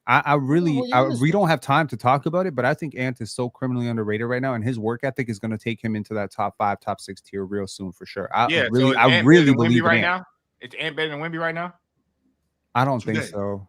I don't think so, but yo, it's just the physics of 6'4" versus 7'4", Jordan. One play like a 7'4" shooting guard, the other one play like a 6'4" shooting guard. But Jordan, I guess to he's a 7'4" shooting guard. Yeah, better. Yeah, I think what's better. But hold on, but Jordan, I just want to say this though. I think Jordan that you're basing your expectations of what Wemby should be relative to his size. I'm thinking that's fair, but what I'm also saying, I'm not where Penn is, but I'm in obviously last season high. Even with things you feel like he didn't do well enough because of how tall he is, meaning be more post dominant, he was still a very good offensive finisher, maybe arguably the best in the NBA last year. And I think the last 4, Jordan, I don't know, I don't even know how to. From where? I don't even. Well, rim, all that he stuff. It's like Anthony Davis is the best from 0 to 3 feet. Anthony Davis is I think the best finisher at the rim prior to Wemby getting there because of that stuff, right? I think Wemby. And I genuinely, Jordan, I just looked at the last 40 games of the year. Out of 46 games he played, 5 stocks, 4 blocks, 1 steal. And then Jordan, I think the team, they were shooting like 13% worse with him around the rim on the floor last year. Transition, you can't score on him. But just to finish this, pick and roll is really hard to score on him. It's hard to score on him when unless you're Embiid and Jokic. Wemby shot dive was 30% at the rim last year. I know. But Jordan, I'm trying to. But I guess what I'm saying it's not that impressive when you're talking about 7'4" guy. You're pushing back against his play style. 30% of the rim is still a lot of shots at the rim. Yeah, and you're pushing back against his play. How well did he shoot when he got there? And how well did he shoot? And how well did he shoot? If you take 30% of your shots at the rim, that's good. But so much. 7'4", not really. But it's okay for 7'4". How much did he take? Comparing Wemby to 7'4", we're comparing him to the NBA. Yeah, if Wemby should be taking more shots at the rim relative to his size, that's fine. But if we're comparing him to the league and where he stands in the league, 30% of his shots at the rim is still good. Which is fair because Mars, he took We can't 19 just hold him shots to the last year. standard of what we want him to Right. be. So that means that percentage of means Anthony that Edwards shots of those per shots I that he think took last year, all of he you guys took- are going wrong. If I'm Yeah, being it- honest, I think Penn is projecting way too much, but I think Penn's acknowledging he's projecting. I think Jordan and maybe to a lesser extent Real Talk are holding Wemby to a standard of what they think he should be as opposed to what he is. I agree that Wemby's shot diet is not optimal. I think Swiper agrees with that. Penn agrees with that, but he doesn't have a problem with it because of the reasons he's outlined this week. But what I'm saying, and what Chill thinks, and what Chill thinks, Chill. Sorry, I didn't know what you did. And what Chill thinks is a combination of the two. Swiper is talking about how good he is, right? In addition to him talking about how good he is, Penn is talking about how good he's going to be. I think we're not where he's going to be yet because all of this stuff That's where I am, about how Phil. good. All of this stuff I that got to you do it talk last about. year. All of this stuff that you I'm talk- saying, like, I'm not gonna lie to y'all. I haven't even been able to what I'm finish a saying point is- because y'all keep interrupting. As Last you year, he say- was go him ahead, and Swiper, Jason go ahead, Tatum Swiper. shot the same level of efficiency as a jump shooter. I think that matters. But the criticism is fair. Tatum shoots too many jumpers. We have all said that. Wemby also shoots too many jumpers, but they were just as efficient as each other on volume last year. And if you're telling me you're 7'4", shooting 80% at the rim, doing that's crazy to me. Like, that's nuts. That's insane. Bringing y'all. up Jason. How many games did Jason Tatum play? 72. I'm sorry, So, 72 games last year. 72 games. Okay, so here's also my problem, and I've been expressing this problem also on. We've been doing positional lists over there at Gifted Hoops on Playback. Make sure y'all go tap in. Hey, Real Talk, I'm gonna go after you too. I want to say something after you too. Go ahead. Okay, Just fuck what I was saying. but not. I think it's getting. We've gotten to a point to where, like, if you play a short, compact amount of games and then you play well, you get more benefit of the doubt as a player. Like, that's just a fact. The fact Like that, Anthony like, Davis I on get our what you're list? saying. I get what you're saying, Swipe. As far as like, oh, him and Jason Tatum had the same jump shot efficiency. Yeah, but jump shooting, as we all know, is variance based, right? So we don't know if Wemby could have ended the season his last 15 games shooting 30% from three, and then that would have swung the pendulum another way. So I don't like that stat. Who had better Comparing a spacing, guy Real that Talk? shot 40, that played 47 games. But I'm saying, Like, but to be his fair, we jump put shot Anthony Davis in our percentages top against- 6 last year. He played 51 games. But I'm not saying ranking him as a player though. I'm I was saying the passionately against specific that, point. Agreed. There's something different about Jason Tatum the and jump Wemby, shot which shooting is is what I'm saying. Jason Tatum didn't get those jump shots off with Jeremy Sohan on the court. Paying the spacing for Jason the Tatum spacing and matters. Victor Okay? Wembanyama, It does matter. in my opinion, Jason is Tatum played with the irrelevant. I'm best gonna put spacing in the 7-4. league. That shit is Make sure you Wemby played remember, with some I of didn't the bring up worst Jason spacing That Tatum in can the be league. true. You I can did also not bring up acknowledge Jason that Tatum Jason here. Tatum's I did creating not. his own jump Steph shot way more Castle than not a we good do. shooter. Yeah. De'Aaron Fox not a great long ball shooter. They have a lot of not great respected 3-point shooters around Wemby Look right at now. Wemby okay? shots, and you tell me But if Wemby's spacing not was a problem shooting with any off of the his dribble shots. threes to the degree that Jason He's Tatum. shooting like far 3-pointers, like Yeah, pull up like, from. He is, and he's also shooting a lot of catch and Spacing is not shoot the problem 3-pointers. with Yeah. Wemby shot. You said what? What'd you say, Jordan? I said the spacing is not the problem with any of Wemby shots. If you look at Wemby shooting and you say the spacing is what it is, that's not the problem with none of Wemby shots. My question for you guys is, and this is where I am, because I don't want y'all to think that I'm projecting on where I think Wemby should be. I'm only critiquing what I saw from last year. That's the only thing that I'm critiquing. I'm not projecting what he should be. What is this? Only thing I'm saying is watching him play, he's a good shooter. I acknowledge that. Not a very good offensive player, though. He's a good shooter. Cool. Like, Does he have the tools? Does he? What's the very good does offensive he- player? Like, what's the bar? I was about to ask that. Does he have the tools to be a great offensive player? He does in have the the tools. future? Okay, he does have the tools because he can handle the ball a little bit. He got the height. He can shoot the ball. He's coordinated. So eventually, I can see him becoming a hellified scorer. I think Wemby can lead the league in scoring and win DPOY and MVP in the same year. I said that. I definitely think he can And do rebounding too. I think. and rebound. Like, he's gonna be the first player to ever do some shit like that, probably since Will Chamberlain, by the way. You mean finish top 3 and 4 different categories? Man, that'd be Yeah, crazy. that's a fact. That's Like a fact. like somebody like somebody specific. Are you talking about somebody Probably specific? so, 'cause that Like, motherfucker finish first. He gonna finish first Yeah, real block, talk. scoring, rebounds, and what else? Shit. I don't know. Fuck, you probably You know finished what's first in coming, steals real too. talk. Shit, You we know don't what fucking was. know. But What all I'm saying is this. All I'm saying is this with Wemby. For me, this is me critiquing on ahead. I don't know how much better of a shooter Wemby's gonna get. I don't know how much better he is. If y'all projecting the way y'all think he is, he damn near Steph Curry. I don't see necessarily Steph Curry. No, I don't think anybody said that. Nobody said that. He shoot good enough right now. Like he's a damn good shooter right now. Like what can he get? What is he getting better at? I think the shot diet. He's 7'4" Tracy McGrady. No.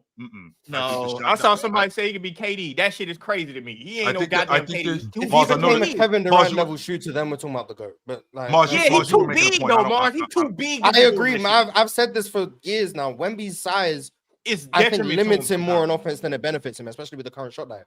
But I think once again, some people are leaning way too far into projection. And I think some people are leaning way too far into what they think Wemby should be. I'm not going to sit the truth is somewhere in the middle. The truth is, we should be talking about what Wemby is right now as a player compared to the league. That's what not what Wemby is right now compared to what he should be based on his archetype as a player or his size, or not what Wemby could be based on his projections. What is Wemby right now? What is he good at? What is he not good at? Not relative to what he should be good at, relative to the rest of the NBA. How does he impact the game, and how does that stack up to the rest of the league? Should Wemby play more on the interior? Maybe. Should Wemby shoot less jump shots than he does? But he doesn't. But with what he does, how impactful is that to the game of basketball, and what does he do? That should be the question. Everyone else is talking around the question. Either projecting what Wemby's going to turn into, or talking about what Wemby should be as opposed to what he is. 100%. How good is he based on what he does? Doesn't everybody up here have him top 10? I I have him top 10. I think he's a top 10. Does everybody up here have him top 10? I'm pretty sure the group did not have him top 10. I have him top 10. Well, that was based on last season. He only played 40 seasons. That was based off last season. Yeah, and he only played 40 seasons. I'm saying as a player, I have him top 10. Yeah, I have him top 10. Everybody up here got him top 10. I don't know. Wait. Real talk. I got you. Real talk. Chill. Is he better than Donovan Mitchell? No. Chill does not have Wemby top 10, but the rest of us do. The rest of us do. 5 of us have him top 10. Chill got Donovan Mitchell where though? 8 above Wemby. So he might have Wemby top 10. He doesn't have Wemby. I know Chill does not have Wemby top 10. I know Chill does not have Wemby top 10. Well, Chill is up here. We can ask him. Okay. I think I got Wemby right outside the top 10. At I think I got him like right in that area. LeBron better than Wemby? He's ahead of Wemby. Yes, he is. Okay. Chill does not have Wemby top 10. I told you. I saved you guys. I could have saved you guys 12 seconds. But the rest of us have him top 10. And I think if I had to make a list of just who I think the best players in the world are, I agree with Swiper. The top 5, the order, but the top 5: Jokic, Giannis, Embiid, Shea, Luka. Those are my 5 guys. I think those guys. Wait. What was your order when you did your list? Did you not make one? I think a healthy Embiid is the second or third best player in the world. Well, that's where I had him. Though I had him at 3rd. Yeah, but I don't know. You said Jokic and Giannis, and then the rest. I say Jokic, Giannis, and Embiid are the top 3. I don't know the order, but they're my top 3. Shea and Luka. I also don't know who I go with. I'm probably leaning towards the side of Luka because I think Luka in peak form probably is better. But those are my 5. 6, 7, 8, 9, 10.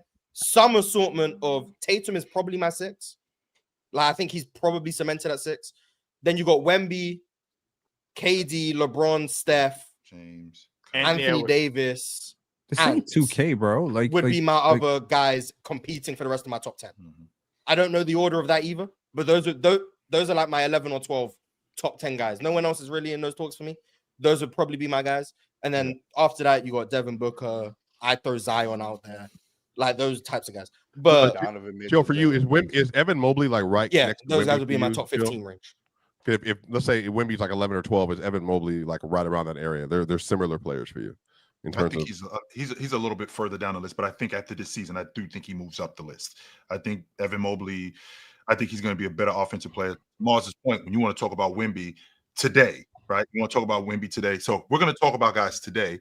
Evan Mobley is a prime example. I think that what I saw last year, offensively, what I saw last year as a scorer, as a guy who can get downhill a little bit better than what he did last year, a guy who's more confident in shooting the long ball and better at lob threats and better around the rim last season. I think that that's going to get better this season. I think he's gotten stronger. And I think Evan Mobley moves up. I think he moves up closer to the top 15, if not a top 15 player by the end of this season. Sure. Just like I had him last season making the All-Pro team, I think he moves into the top 15 this season. I think it's just but watching him with Mets 92, then watching him in his rookie season, watching him in his second year. I think you can get a trend line for how fast this guy is improving, right? Sure. And I think it's just there's a level physically that you got to get to in the NBA, right? Where you can move a guy and you can't be moved by other guys, and it's just like positionally strong enough for your. I thought there's only a few players that fit that though. But there aren't, because Tracy McGrady was not a superstar year 1, year 2, year 3. And then what we saw in year 4 was just he got stronger. He was just way stronger. You watch him in Toronto, he just wasn't that strong. He was getting physically moved around. He wasn't that good a shooter. He took a level up. What I'm saying is Wemby came in on day 1, and like by month 3, he was already like a top 25 player in the NBA as a rookie. And by year 2, it was like consensus top 10. And as you were saying, he was a lock for first team All-NBA. The rate at which he's improving needs to be factored in when you talk about a 10-month hiatus away from basketball. Okay, and that's what I'm saying. I think a lot of people. Yes, exactly. Okay, but that's the thing. How many players do you know that have shown you this level of trajectory of improvement over the last 3 years that just randomly just stop getting better? Especially because so much of his development is so public. He's so I get that argument, but my argument. I would argue Anthony Edwards. I would argue my counterpoint to you, Penn, is I don't know how you then come to the conclusion that okay, that makes him better than Giannis, your projection. But Giannis was trying to win games last year. He's worse than Shea in that's what confuses me. Why does the line stop at Giannis? Why does it stop at Giannis? Because I think another person who's been consistently improving his game battle.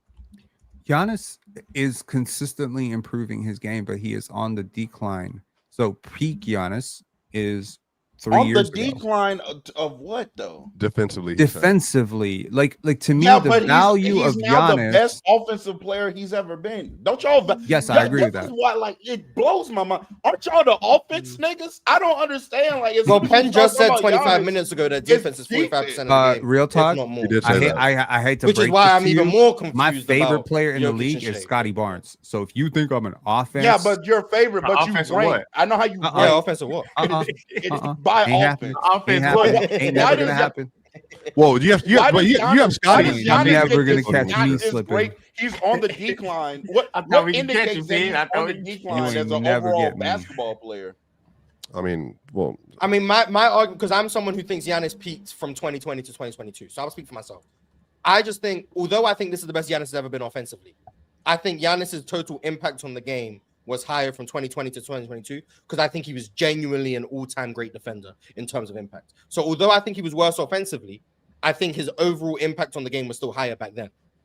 But that's because not an all-time great offensive player that we're watching right now. I'm not arguing against that, but I also think Giannis. I also saw Scotty Barnes borderline an all-time great offensive player, which he just could not do 4 years ago. Oh my God, that's one game, bro. I don't give a damn what he did against Scotty Barnes. Talking about the.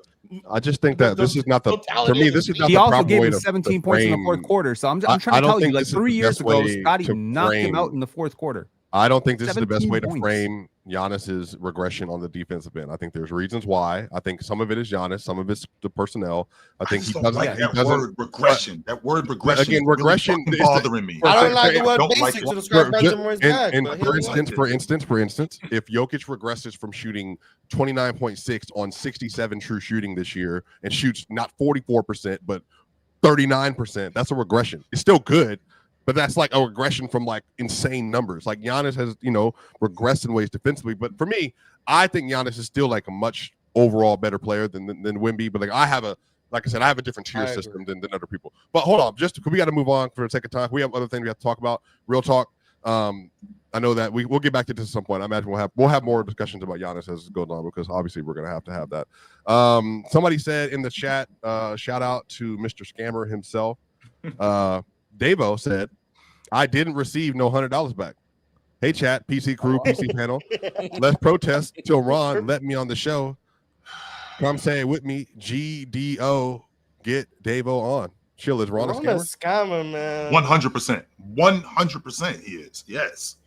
He definitely is. That's unfortunate. He the host of PC. He the one getting you caught up in some bullshit. That's Ron right there. Then and then somebody see me on the street like, yo, I sent Ron $100. Where my $100 at? Now I got to defend that.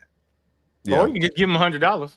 No thanks. And then Ray said $2 super chat. Thank you for super chat. Wasn't Real Talk in the finals? Yes, he was. Real Talk made it all the way to the finals. Yet was not made a captain. I'm not sure if that's how the rules work for. I mean, but PC. that doesn't matter anyway because I mean, Pirate the year prior made it to the finals. Then he got beaten like round 1. So last year. I plan on still cooking all of you up here. Though. Yeah, facts. No longer Gape. Got $10 super chat. Give me your top 5 players with good pump fakes all time. And today also Zach LaVine has good pump fakes. So top 5 pump fakes ever. That's one of Jordan's pet peeves when we start ranking these arbitrary things. Kobe, DeMar DeRozan, Dwayne Wade. They're in my top 3. Michael Jordan had a good pump fake too, by the way, Mars. He did. That's where Brian got his. I think pump fakes. My mind instantly goes to Dwayne Wade and DeMar DeRozan. I ain't gonna lie. Facts. Kobe, right? I'm just saying. MJ had a hell of a pump fake, boy. They jumped for that. Ray Allen had a good pump fake. He did. Jimmy Butler's a great. Jimmy Butler. Jimmy Butler was spamming that pump fake. Yeah. Steph has a good pump fake, but it goes to a point where sometimes Steph be expecting people to jump and he just be pump faking thinner. So it looks kind of funny. And then he just shoot that bitch fast as hell. So. Yeah, and then it still goes in. That's that count though, Mars. Yeah, Jimmy's a good answer. Melo's a good answer. 100% that Larry Bird had your ass in the second row. 100%. Yes, Larry Bird did have a good pump fake, but how often is he drawing closeouts? Reggie Miller, yeah, we said Reggie already. Reggie's no one. Another great. I already don't know where to go after my top 3. I just know Wade, DeMar, and Kobe are in there. I mean, it's got to be Melo because the pump fake was part of the triple threat. And Melo probably in my top 5. Melo got probably the best jabs I ever seen. Boy, that motherfucking jab step is crazy. Another pump fake, probably Jordan, Big Spoon Jordan. Pump fake is crazy too. All right. Kyrie does have a great pump fake. Next super chat, Alan R. Swipe would just do me like Tatum's not even better than OKC Paul George. He is not in peak TMac talks. Luka MVPs is coming soon. Why is Luka? I don't think Tatum's better than 2019 Paul George. But Paul George is similar to T-Mac in the fact that he has one season that's just way better than all of his others. Yeah. Like T-Mac 03 is like way better than every other T-Mac season. 2019 Paul George is just way better than every other season. So when you're doing single season discussions, Paul George for me is very high. When you're doing like 3-year peaks or primes, they both start falling way down. But 2019 Paul George, I do think is better than T-Mac. Not T-Mac, better than Jason Tatum. But overall prime, I think Jason Tatum's better. Shout out. Make sure we got 1,434 people watching the show. Make sure y'all like the stream, please. The likes, they do a lot for us. Next, us, $5 super chat said, in terms of game era and respect, T-Mac is Embiid and Jokic is Kobe. I think Embiid gets more credit than T-Mac. But Embiid's gonna get more love than T-Mac, surely. Oh, long term in the future? Yeah. Oh, because right now, oh my God. You say Embiid good at basketball. Mar's the only person that give Embiid respect right now. So. No, that's not true at all. That's not true at all. No, there's definitely the subsection of fans. Me, I have been huge on giving. Hold on, remember we did. I don't know you've been huge on one person. I'm not a huge believer in that everything you do is about Jokic, but you only started praising Joel Embiid when he stopped being in the running for MVPs. No, remember, I want to be. You was on it. No, but you gotta remember. Get him, Mars. Never giving Embiid credit because you get him, Mars. He wasn't doing this. He wasn't doing that. The moment Embiid just stopped being available to play. The reason why Embiid was really good. You were Mars. You remember? I mean, yeah, he had another 50 against the Bulls. Yeah. The reason why. No, we're not doing this. The reason why this is nasty for Mars is because we had conversations about Joel Embiid last year when he was doing the 23-24 run, in which I was also big up in everything he did, including people who said he didn't do it versus elite teams when he did 50 versus Minnesota in Minnesota. And my biggest criticism with Embiid had to do with the stuff he was saying himself that were nasty. So no, that's not true at all. I have been talking about Embiid for a minute. That's fine. I don't really care about how that works. I have been giving Embiid his flowers, and that's even why I have him where he have him. I think legitimately he has an argument to be a top 3, top 2 player in the sport still to this day if he's healthy. There are people that can make an argument he was a number 1 player in the league in a regular season context over the last couple of years. You can make those arguments. So no, this is not how I feel. So I'm not doing this because I feel like he deserves credit for what he did. I think historically, matter of fact, the reason I know you're lying, Mars, is because I said he was better than David Robinson literally last year, and we had a whole argument about this with David Robinson in the playoff stuff. So this was last year when he was still playing. So like my whole thing with Embiid is I think he has clear flaws in his game, but he clearly for me is one of the most talented players that's ever touched the sport. And I also have been saying what I've said. He's a top 40 player that's ever touched the court for me, despite no playoff success. So I have a much different view on Embiid, I think, than the public does, But we based can on what he's remember actually what you done. were saying prior to the Embiid. No, but I think injuries the issue with Embiid is I do think the stuff about him and the stuff he did with the sham stuff and the sniping stuff, I never liked that stuff. I didn't like it then. I still don't like it. I thought, oh, that was weak. You shouldn't do that. Like the stuff he was outwardly saying and then blaming other people for his situation, that you should not do that. But I've never liked that in football, basketball, any sport. I don't think you should get credit for that. I think that's a bad thing. That's a lack of leadership. I've said this multiple times, though. But as a player, yeah, I mean, he's phenomenal. He's 1-on-1. Were you expecting your teammate to have you back there? No, I don't. I think being able to, that doesn't mean anything. Yeah, I think being able to hold your own in the court, it matters. And I think if there's a narrative surrounding you, I think I can debunk that easily by bringing up multiple instances where I've defended Embiid, including as a recent. The footage is but the same thing. But the same thing with Giannis. It's the same thing, right? That's the thing, right? With Swiper, with you, it's always plausible deniability. Always. I mean, I always plausible deniability. There's always like a take in your back pocket where you'd be like, "Nah, I don't hate this guy because I said this thing on October 12th, 2022." Well, I never said he hated Embiid. The Embiid praise definitely ramped up. Which is like, shout outs to you. It ramped up after the nonsense blew over with what he did. I thought that was one of the weakest things I've ever seen an MVP player do. I don't think there's much disagreement. What did he do exactly? Remember the Shams article the day they were supposed to play in Denver? Remember in 23? This is after the January game. The Shams article drops, and then that's when he said, "Remember, analytics makes guys look better than what they are." And then he said, "I'm not a two-time MVP. Why is there pressure on me to get something done?" Boom, boom, boom. It was especially the MVP stuff at the time. He was taking clear shots at 15, like on the record, but doing it to kind of assuage criticism from himself and the playoff failure stuff.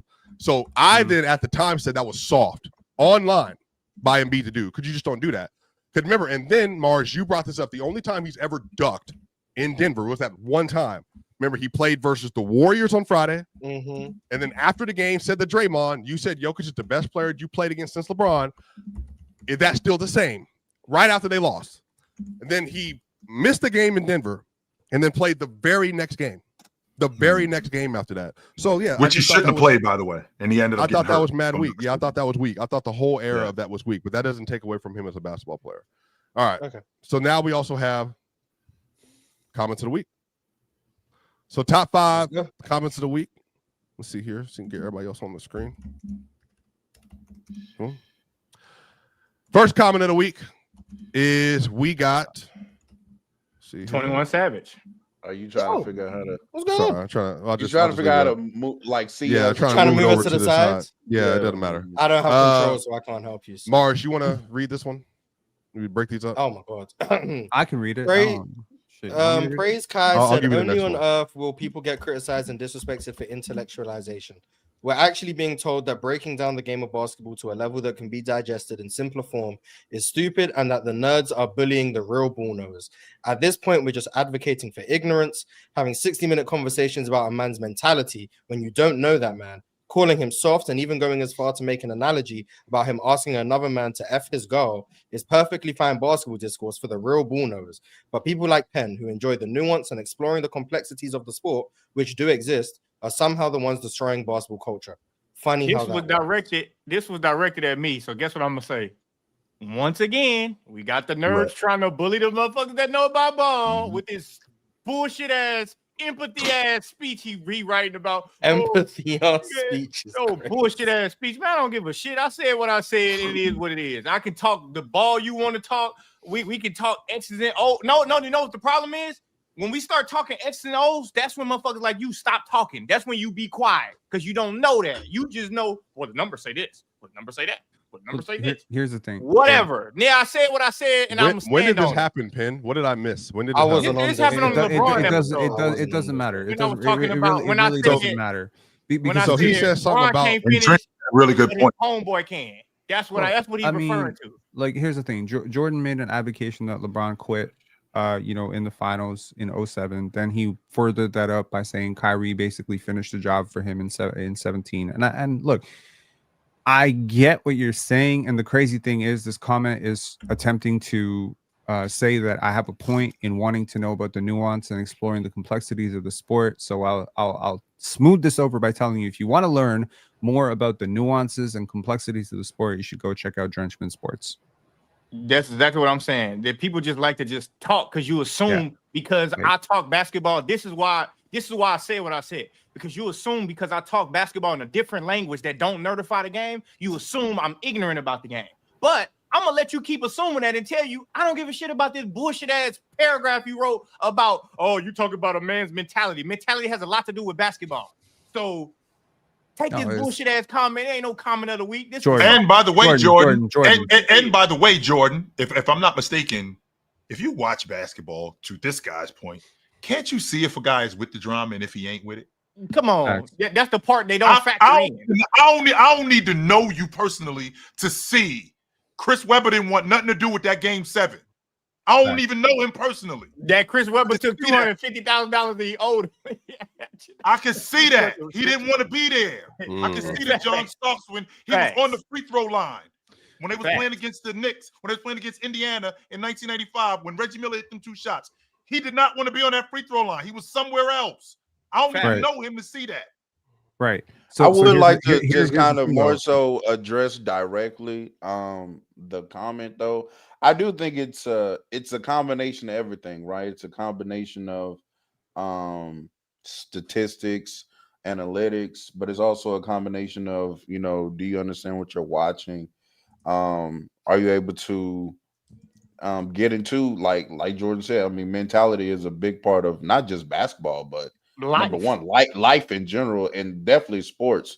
So I don't know. It's a combination of everything. I think all POVs are valuable to an extent. Now, I do think that you can lean too hard in one direction. I do think some people are too analytically driven and they think that they're right because data says that they're right. So when numbers and math do say you're right, you know, I get the leg you're standing on, but all stats do.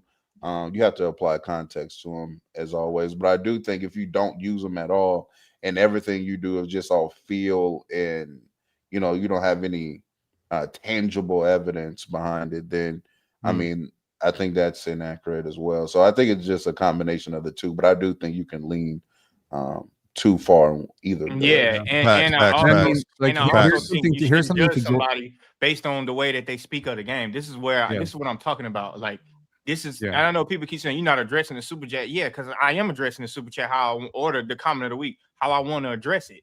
This is exactly my point. You think I'm ignorant about basketball because I don't talk the nerd shit you talk about. That's it. That's what you are mad about. But I promise you, I guarantee you, if me and you had a debate about basketball, I can take it any category you want to take it to. I just choose to say what I want to say because this is how I talk about basketball. Basketball players don't talk about basketball the way nerds talk about the game. They don't do that. Jordan, so that's the way I address the game. Jordan, big dogs don't need to bark, bro. Big dogs don't need to bark. This has turned into a Glaze section. All right, next comment. This is why you bark. Yeah, real talk. I'm gonna read this one, bro. Chihuahua. Pin defending Braun was not in my bingo cards. Oh, yeah, Dion from Mahal. This is the same episode. Episode 638. I guess they were talking about. Yeah, I guess they were talking about the 2016 finals again. Both two comments kind of like addressing me. I guess that's early favorite for panelist of the year. Someone left a comment saying you were in the lead. We got another comment of the week for Pin. From I promise you, I didn't pick any. Omega P. Pin cooked everyone this episode. What episode was this? It was the same episode. It was rare episode, bro. Well, but what 638? Do you remember the subject material, Pin?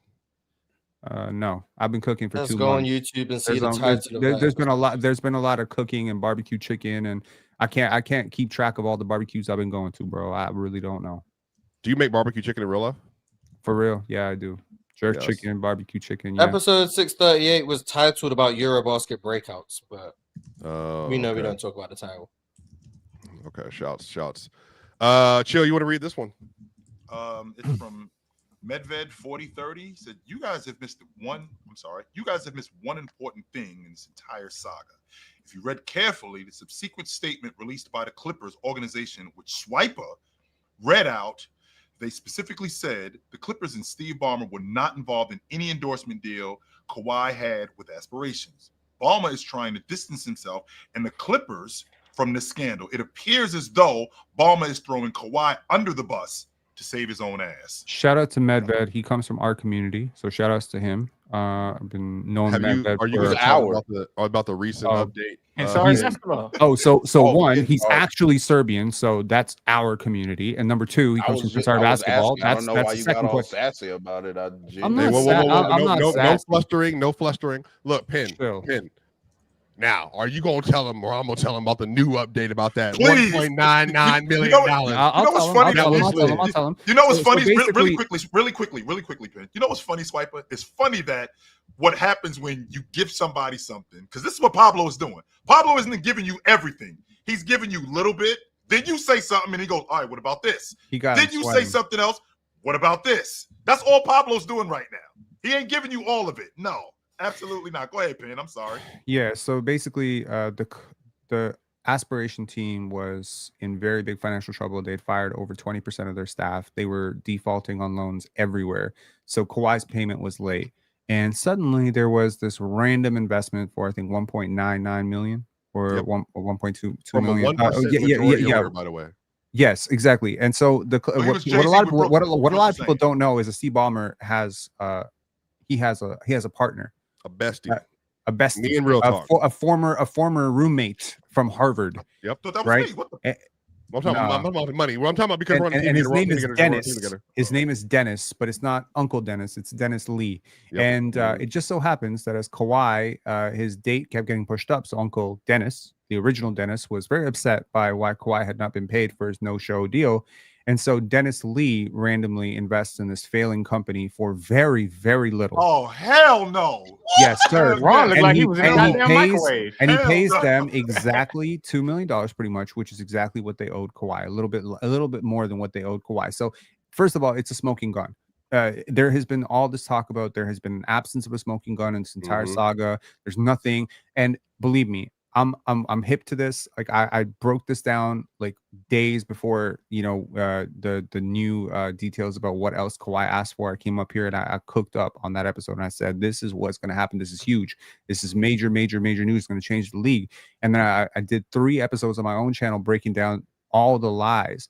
And what I was noticing was Mark Cuban and Steve Ballmer were absolutely setting Kawhi and Uncle Dennis up to be like, they did this. We didn't know nothing about this.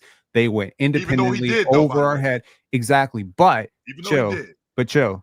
As much as you can say, yeah, they went to Aspiration. Aspiration asked for the introduction. We didn't, they have the email, the original email. They have Aspiration on record asking to be introduced to Kawhi so they can show we didn't push Aspiration to sign this deal, which is where the circumvention of the cap would go. Yep.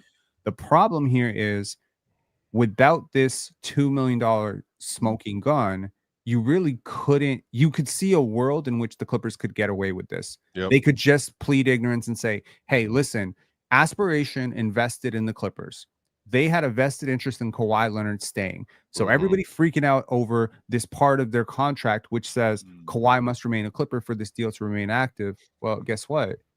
We're invested in the Clippers. We have an investment in Kawhi staying. That's why that's in the contract. So you can lie about everything. What you cannot lie about, though, Cho, is a minority owner of your fucking company, the Los Angeles Clippers, going to this failing company and giving them money, I think a week or two right before Kawhi Leonard needed to be paid because, oh, by the way, our star player that we didn't know how much he was getting paid and we had nothing to do with this deal. This is money laundering, y'all. This is textbook 101 money laundering. I give you $2 million. Chill. I just robbed the bank. I'm going to give you $2 million of dirty cash. And what are you going to do? You're going to give me $1.5 million of clean cash back, right? That is money laundering 101. And the reason why this thing got blown absolutely sunk. And the reason why this thing got blown up was because that, to your point, Swiper, that $1.99 million, that got invested back into the company. The employees thought that they was getting that bread, only except that bread immediately got gone. Now, what happens, folks, when you don't get paid? You get disgruntled employees. And you know what you get when you get disgruntled employees? You get employees talking. That's how this whole thing happened. Well, they failed as a company. The Joe Smith situation only unraveled because his agents had a falling out. Like, once again, we are seeing over and over, it takes a catastrophic number of things to go wrong for these things to ever leak, right? Or here's the thing, though, and I do want to address this very directly. I don't think Mark Cuban or Steve Ballmer are as smart as people want to think they are. Well, Mark Cuban, to your point. Yeah, go ahead. And Mark Cuban, to your point, has been defending Steve Ballmer on the point of he's too competent to have done something like this. Exactly. The same man in 2007 who said, what, Swiper? No, go ahead. Yeah. I have been following, because I come from the investment world. I used to work at hedge funds. I've been following Steve Ballmer's career since the early 2000s. So I didn't just learn of him when he became a Clippers owner. I was like, that dude owning the Clippers? This is one of Steve Ballmer's famous quotes. I don't think the iPhone is ever going to capture a meaningful share of the U.S. market. Oh man, Windows Phone was a trip. Not taking Android was a trip. No, trust me. Steve Ballmer's made a lot of dumb decisions. So if you had one, I'm curious actually, because I'm actually very excited that you and me are having this conversation, because there's been a lot of nonsense from people who haven't read up on this talking about this. If you had $153 billion, okay, 153 billion. Imagine you're that dude, and you had to pay Kawhi Leonard an extra 80. How would you do it?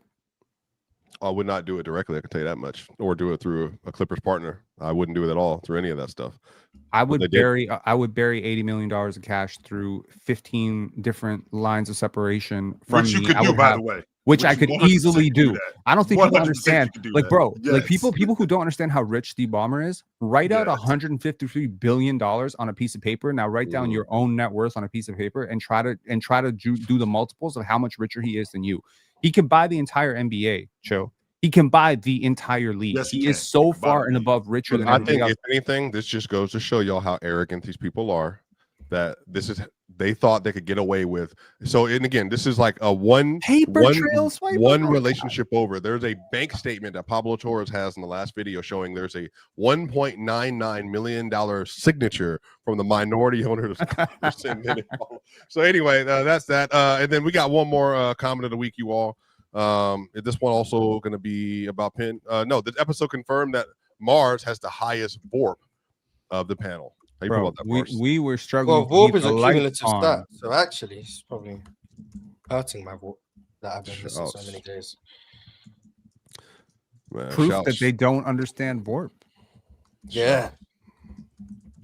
Maybe on off, maybe, but yes. Yeah, there you go. Proof. All right, y'all. These last few super chats, we actually didn't get a chance to talk about Fee. By the way, do we have any short comments on Fee 50, 40, 90 season? Yes, I love Fee. She's my favorite basketball player in the world right now. If I was a little kid, Maya Moore was my favorite basketball player. I wanted to play like her. If I was a little kid, I would want to play like Fee. No weaknesses. No weaknesses. Absolutely. No weaknesses. 50, 40, 90, Jordan. On like insane, like actual real legit scoring, like too. Swiper, I don't know if when you watch her play, does it seem like she rarely misses? Like that shit just looks. She's like, so great off the ball too. Yeah, she's smooth. Bruh, she got game, everything. She jumper. got footwork. She got touch. She can post up. She can dribble. She can pass. She got IQ. She got defense. No weakness. Asia just bigger and better. That's it. But no weakness for Fee. Asia is just something else. Asia started to have no goddamn weakness too. She keep hitting. I know something else about Fee. I ain't gonna tell y'all, but I do know something about Fee. I don't know what you talking about Fee. I don't know. I'm gonna tell her to text me and tell me what you said. What you talking about? Shout out to have her number. Fee's amazing. Fee's phenomenal. You don't have her number. She's a married woman. Fee, I'm not talking about that either. But Fee's amazing. Fee's every phenomenal. time I'm gonna remind y'all. Every time y'all clash. I mean, there's something in the real world happening that have Real Talk and I united in blood right now, so we're good, we're locked. So there's nothing in the disrupt that.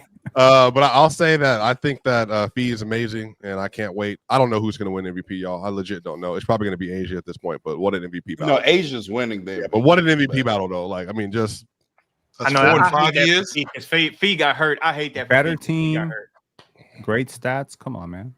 But man, the Aces done won 16 straight games. If that ain't no goddamn MVP performance, bro, that shit is hard. You got to factor. Asia been going absolutely. Yeah, that's crazy, bro. Yes, Fee, I hate it for Fee because Fee got hurt. But at the end of the day, So she's getting penalized because her team actually won when she was out, which is crazy to That's me. what the No, league it's is. Nah, just it's what Asia's Asia playing is that doing. good. Like Asia won, bro. They just won their 16th game in a row. Yeah, I understand Asia that. just went on the heater for all 16 They've also in the played game. some really bad teams. So They play the Keep that same in teams mind. in the Minnesota Lynx. They play the same So? teams. Yes, I understand that. It's only and They beat beat the the Minnesota Lynx. Lynx twice. Actually, Twice, twice. by the way. That is true. One game by 50, by the way. They play the same team. Shit, everybody play the same teams every 3 Yeah, nights. this has been a crazy year, y'all. I mean, just honestly, just an insane season all the way up and down. But y'all, man, it's been like crazy. This is a crazy topic today with TMac. David Levy, $5 super chat. TMac may have been the most talented player ever. It doesn't matter if he was a pothead and didn't put in the work. Was T-Mac more talented than Vince Carter? Pothead. Was he? I A don't pothead? know I don't T-Mac know to be a about that. pothead. I can tell you that for sure. I don't know T-Mac to be a pothead. I don't know where y'all Yeah, I get that don't know anything about that. Never T-Mac heard watching anything the about, stream. not even in Houston. I never heard anything about T-Mac. We don't know being anything a about He had a that. lazy eye. Don't make him a pothead. Yeah, even now, Does not. like T-Mac got runs at his house. Like I know trainers that train at his house. I don't know nothing about T-Mac being no pothead Me ever. neither. By the way, does he have the hardest highlight drop? Remember the 6'7" drop on TikTok when the old boy was like, "Hey, bro, what were you doing at 23?" Oh, Or you're 30. talking about the streamer. 30. Is that the best one right now? Yeah, he said I was averaging 30 at your age. And then he said, averaging 30. Yeah. What was you doing at age 24? He said averaging 30. I mean, you have no comeback for that. You have nothing to say to that. Nothing. No, you have nothing. to T-Mac say to is that. like that, bro. I do miss that era of basketball. Sometimes that's just, maybe I was just young and I didn't know him better, but I do miss was my I do averaging think he's 30. one What of were you up the to at most age talented 24? players to touch a basketball court. Oh, that's I a do fact. believe You that. know, that's a fact. T-Mac, Or boy. I just guess why I get talent. that's why when I label my hezzy pool, I got T-Mac, KD, me, space, Chris Paul. That's where we go. And I'm damn near on KD shit. It's just here, Houston Rockets guy now. I gotta let Next him have super chat, some next time. super chat, next super chat, next super chat. Goddamn, by the- pool, boy. by I've the been way, doing that shit Penn, since the 5th grade. Y'all crazy. You got another one addressed to you, Penn, calling you a fraud. Fresh boy swag, almighty rundown. Penn, why you not retired? You said if you were not a captain, you would retire. Don't tell me you a liar. I also said that I would retire from the PCL last year. You need to learn not to take me too seriously. Don't take Penn too seriously. Take what Penn says with a grain of salt. So I have learned not to lose my mind. I witnessed too many clips of me losing my mind, and there was this moment where I realized I'm like, You am I in my 30s? Why am I letting Swiper get me almost off my tilt 40s? every? I mean, you're almost there. You're right. You literally. I'm 37. 42. Don't Knocking let on the Swiper door. get you off the hook. Knocking on the door. I'm not. 3 I'm years younger away. than him. Yeah, I'm younger than him. So this is absolutely not true. Jordan, first off, you look like. Never mind. Boy, don't we take gotta nothing to how I look, boy. we gotta Don't do fight. that. We gotta I fight. know You look you like you ain't about talking. 42. You crazy Kid as hell, Perkins, bro. brother. I get crazy. Venus Sports Talk, $5 super chat, I believe. Canelo versus Crawford tomorrow night. Who do y'all got? I cannot wait for this fight. Look, I'm gonna tell y'all. Oh my! I'm gonna tell y'all. Right now, I got Canelo, but when the fight start, I'm switching to Crawford. You never bet against. I don't. To be honest, I mean, You never do it. Never do it. Crawford is going up 2 weight classes. So early on in the fight, I'm gonna be looking to see. Bro, he's 63-2, y'all. Like that dude is. So a what that monster. mean? He lost two. No, He he's only lost He's two. lost fights. That's what that means. Yeah, but he lost the one to the GOAT, and then the other one. Then he beat Bud DDD damn near twice. go too. Who? Hey, Bud. Hey, I mean, Swipe, Bud I'ma tell is you up there. Hey, Swipe, I'm gonna tell you something. Look, my dad used to always say this. You know one thing about a fighter that lost? I used to be like, what? They nothing. know how to lose. That's what he say. They know how to lose. So if you hit them the wrong way, they start thinking about when they lost. Who y'all got as MMA goats? There you I'm go. just curious. Who's the goat for you? MMA? Oh. Yeah, I don't watch fighters. it. John Jones. Come Oh, on, John Ball Jones. That's easy. That's not even a question. It's clearly John Jones. John. I mean, you can say what's his name too? What's the dude beat Conor McGregor? I forget his name every time. Khabib?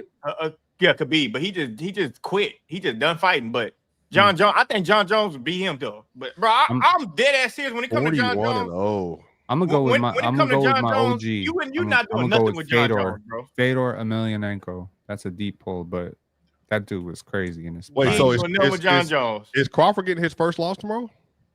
Nah, I don't know, bro. Hey, bro, I bet depends against on- Crawford against Spence, and that shit was a big mistake. But Canelo is. I mean, he ain't Canelo, big. yeah, that's a different. Canelo, it depends on if Crawford. So early on in the fight, you got to see if Crawford can, number one, stun and make Canelo respect his power at That ain't gonna happen. You ain't 168. never seen Canelo stun. And then we got to see if Canelo has a hell of a chin. You ain't And never then seen we him have to see if Canelo can bully Crawford a little bit since he is coming up. And then we got to see if Crawford can take a punch from Canelo at 168. That's a fact. I don't But know. Canelo 168 today, but tomorrow he probably gonna be 175, 176. Yeah, he's gonna be 180. 170 something. Hey, Swiper. At the same time, like Crawford can outbox Canelo. Canelo haven't been looking great in his last few fights. That's what Crawford I think. can definitely outbox him. The thing is, the weight classes is where it's gonna come in. The weight classes is where it's gonna come into it. 2 weight classes is a lot, bro. I didn't seen Canelo break somebody's shoulder, and they can't block no more. He just beat the hell out of you. Like, so those things matter. Like he hit you on that shoulder a couple times, but Canelo power ain't the same. By the way, this is the best fight of the decade by far, is it not? Yeah, I mean, it gotta be. I mean, mean, it it's depends up on how there. it turn out. I mean, it depends on how it turn out. It's up there. Crawford, if Crawford wants to win, it's gonna have to be in. If Crawford wins, in my opinion, the visualization of that, the fans aren't gonna like, because Crawford's he has like a 3.5 inch reach on Canelo. His arms are hella long. If you've seen Terrence Crawford fight, he got spider arm. Like, he's gonna have to stay on the outside, use his jab a lot, move a lot. Like, he's gonna fight him damn near how like Floyd kind of fought Canelo back. Now Floyd beat shit out of Canelo. Floyd was moving. One of my favorite fights ever. One of my favorite. Hey, Mars, are you a boxing fan? No, really. So who do you got winning?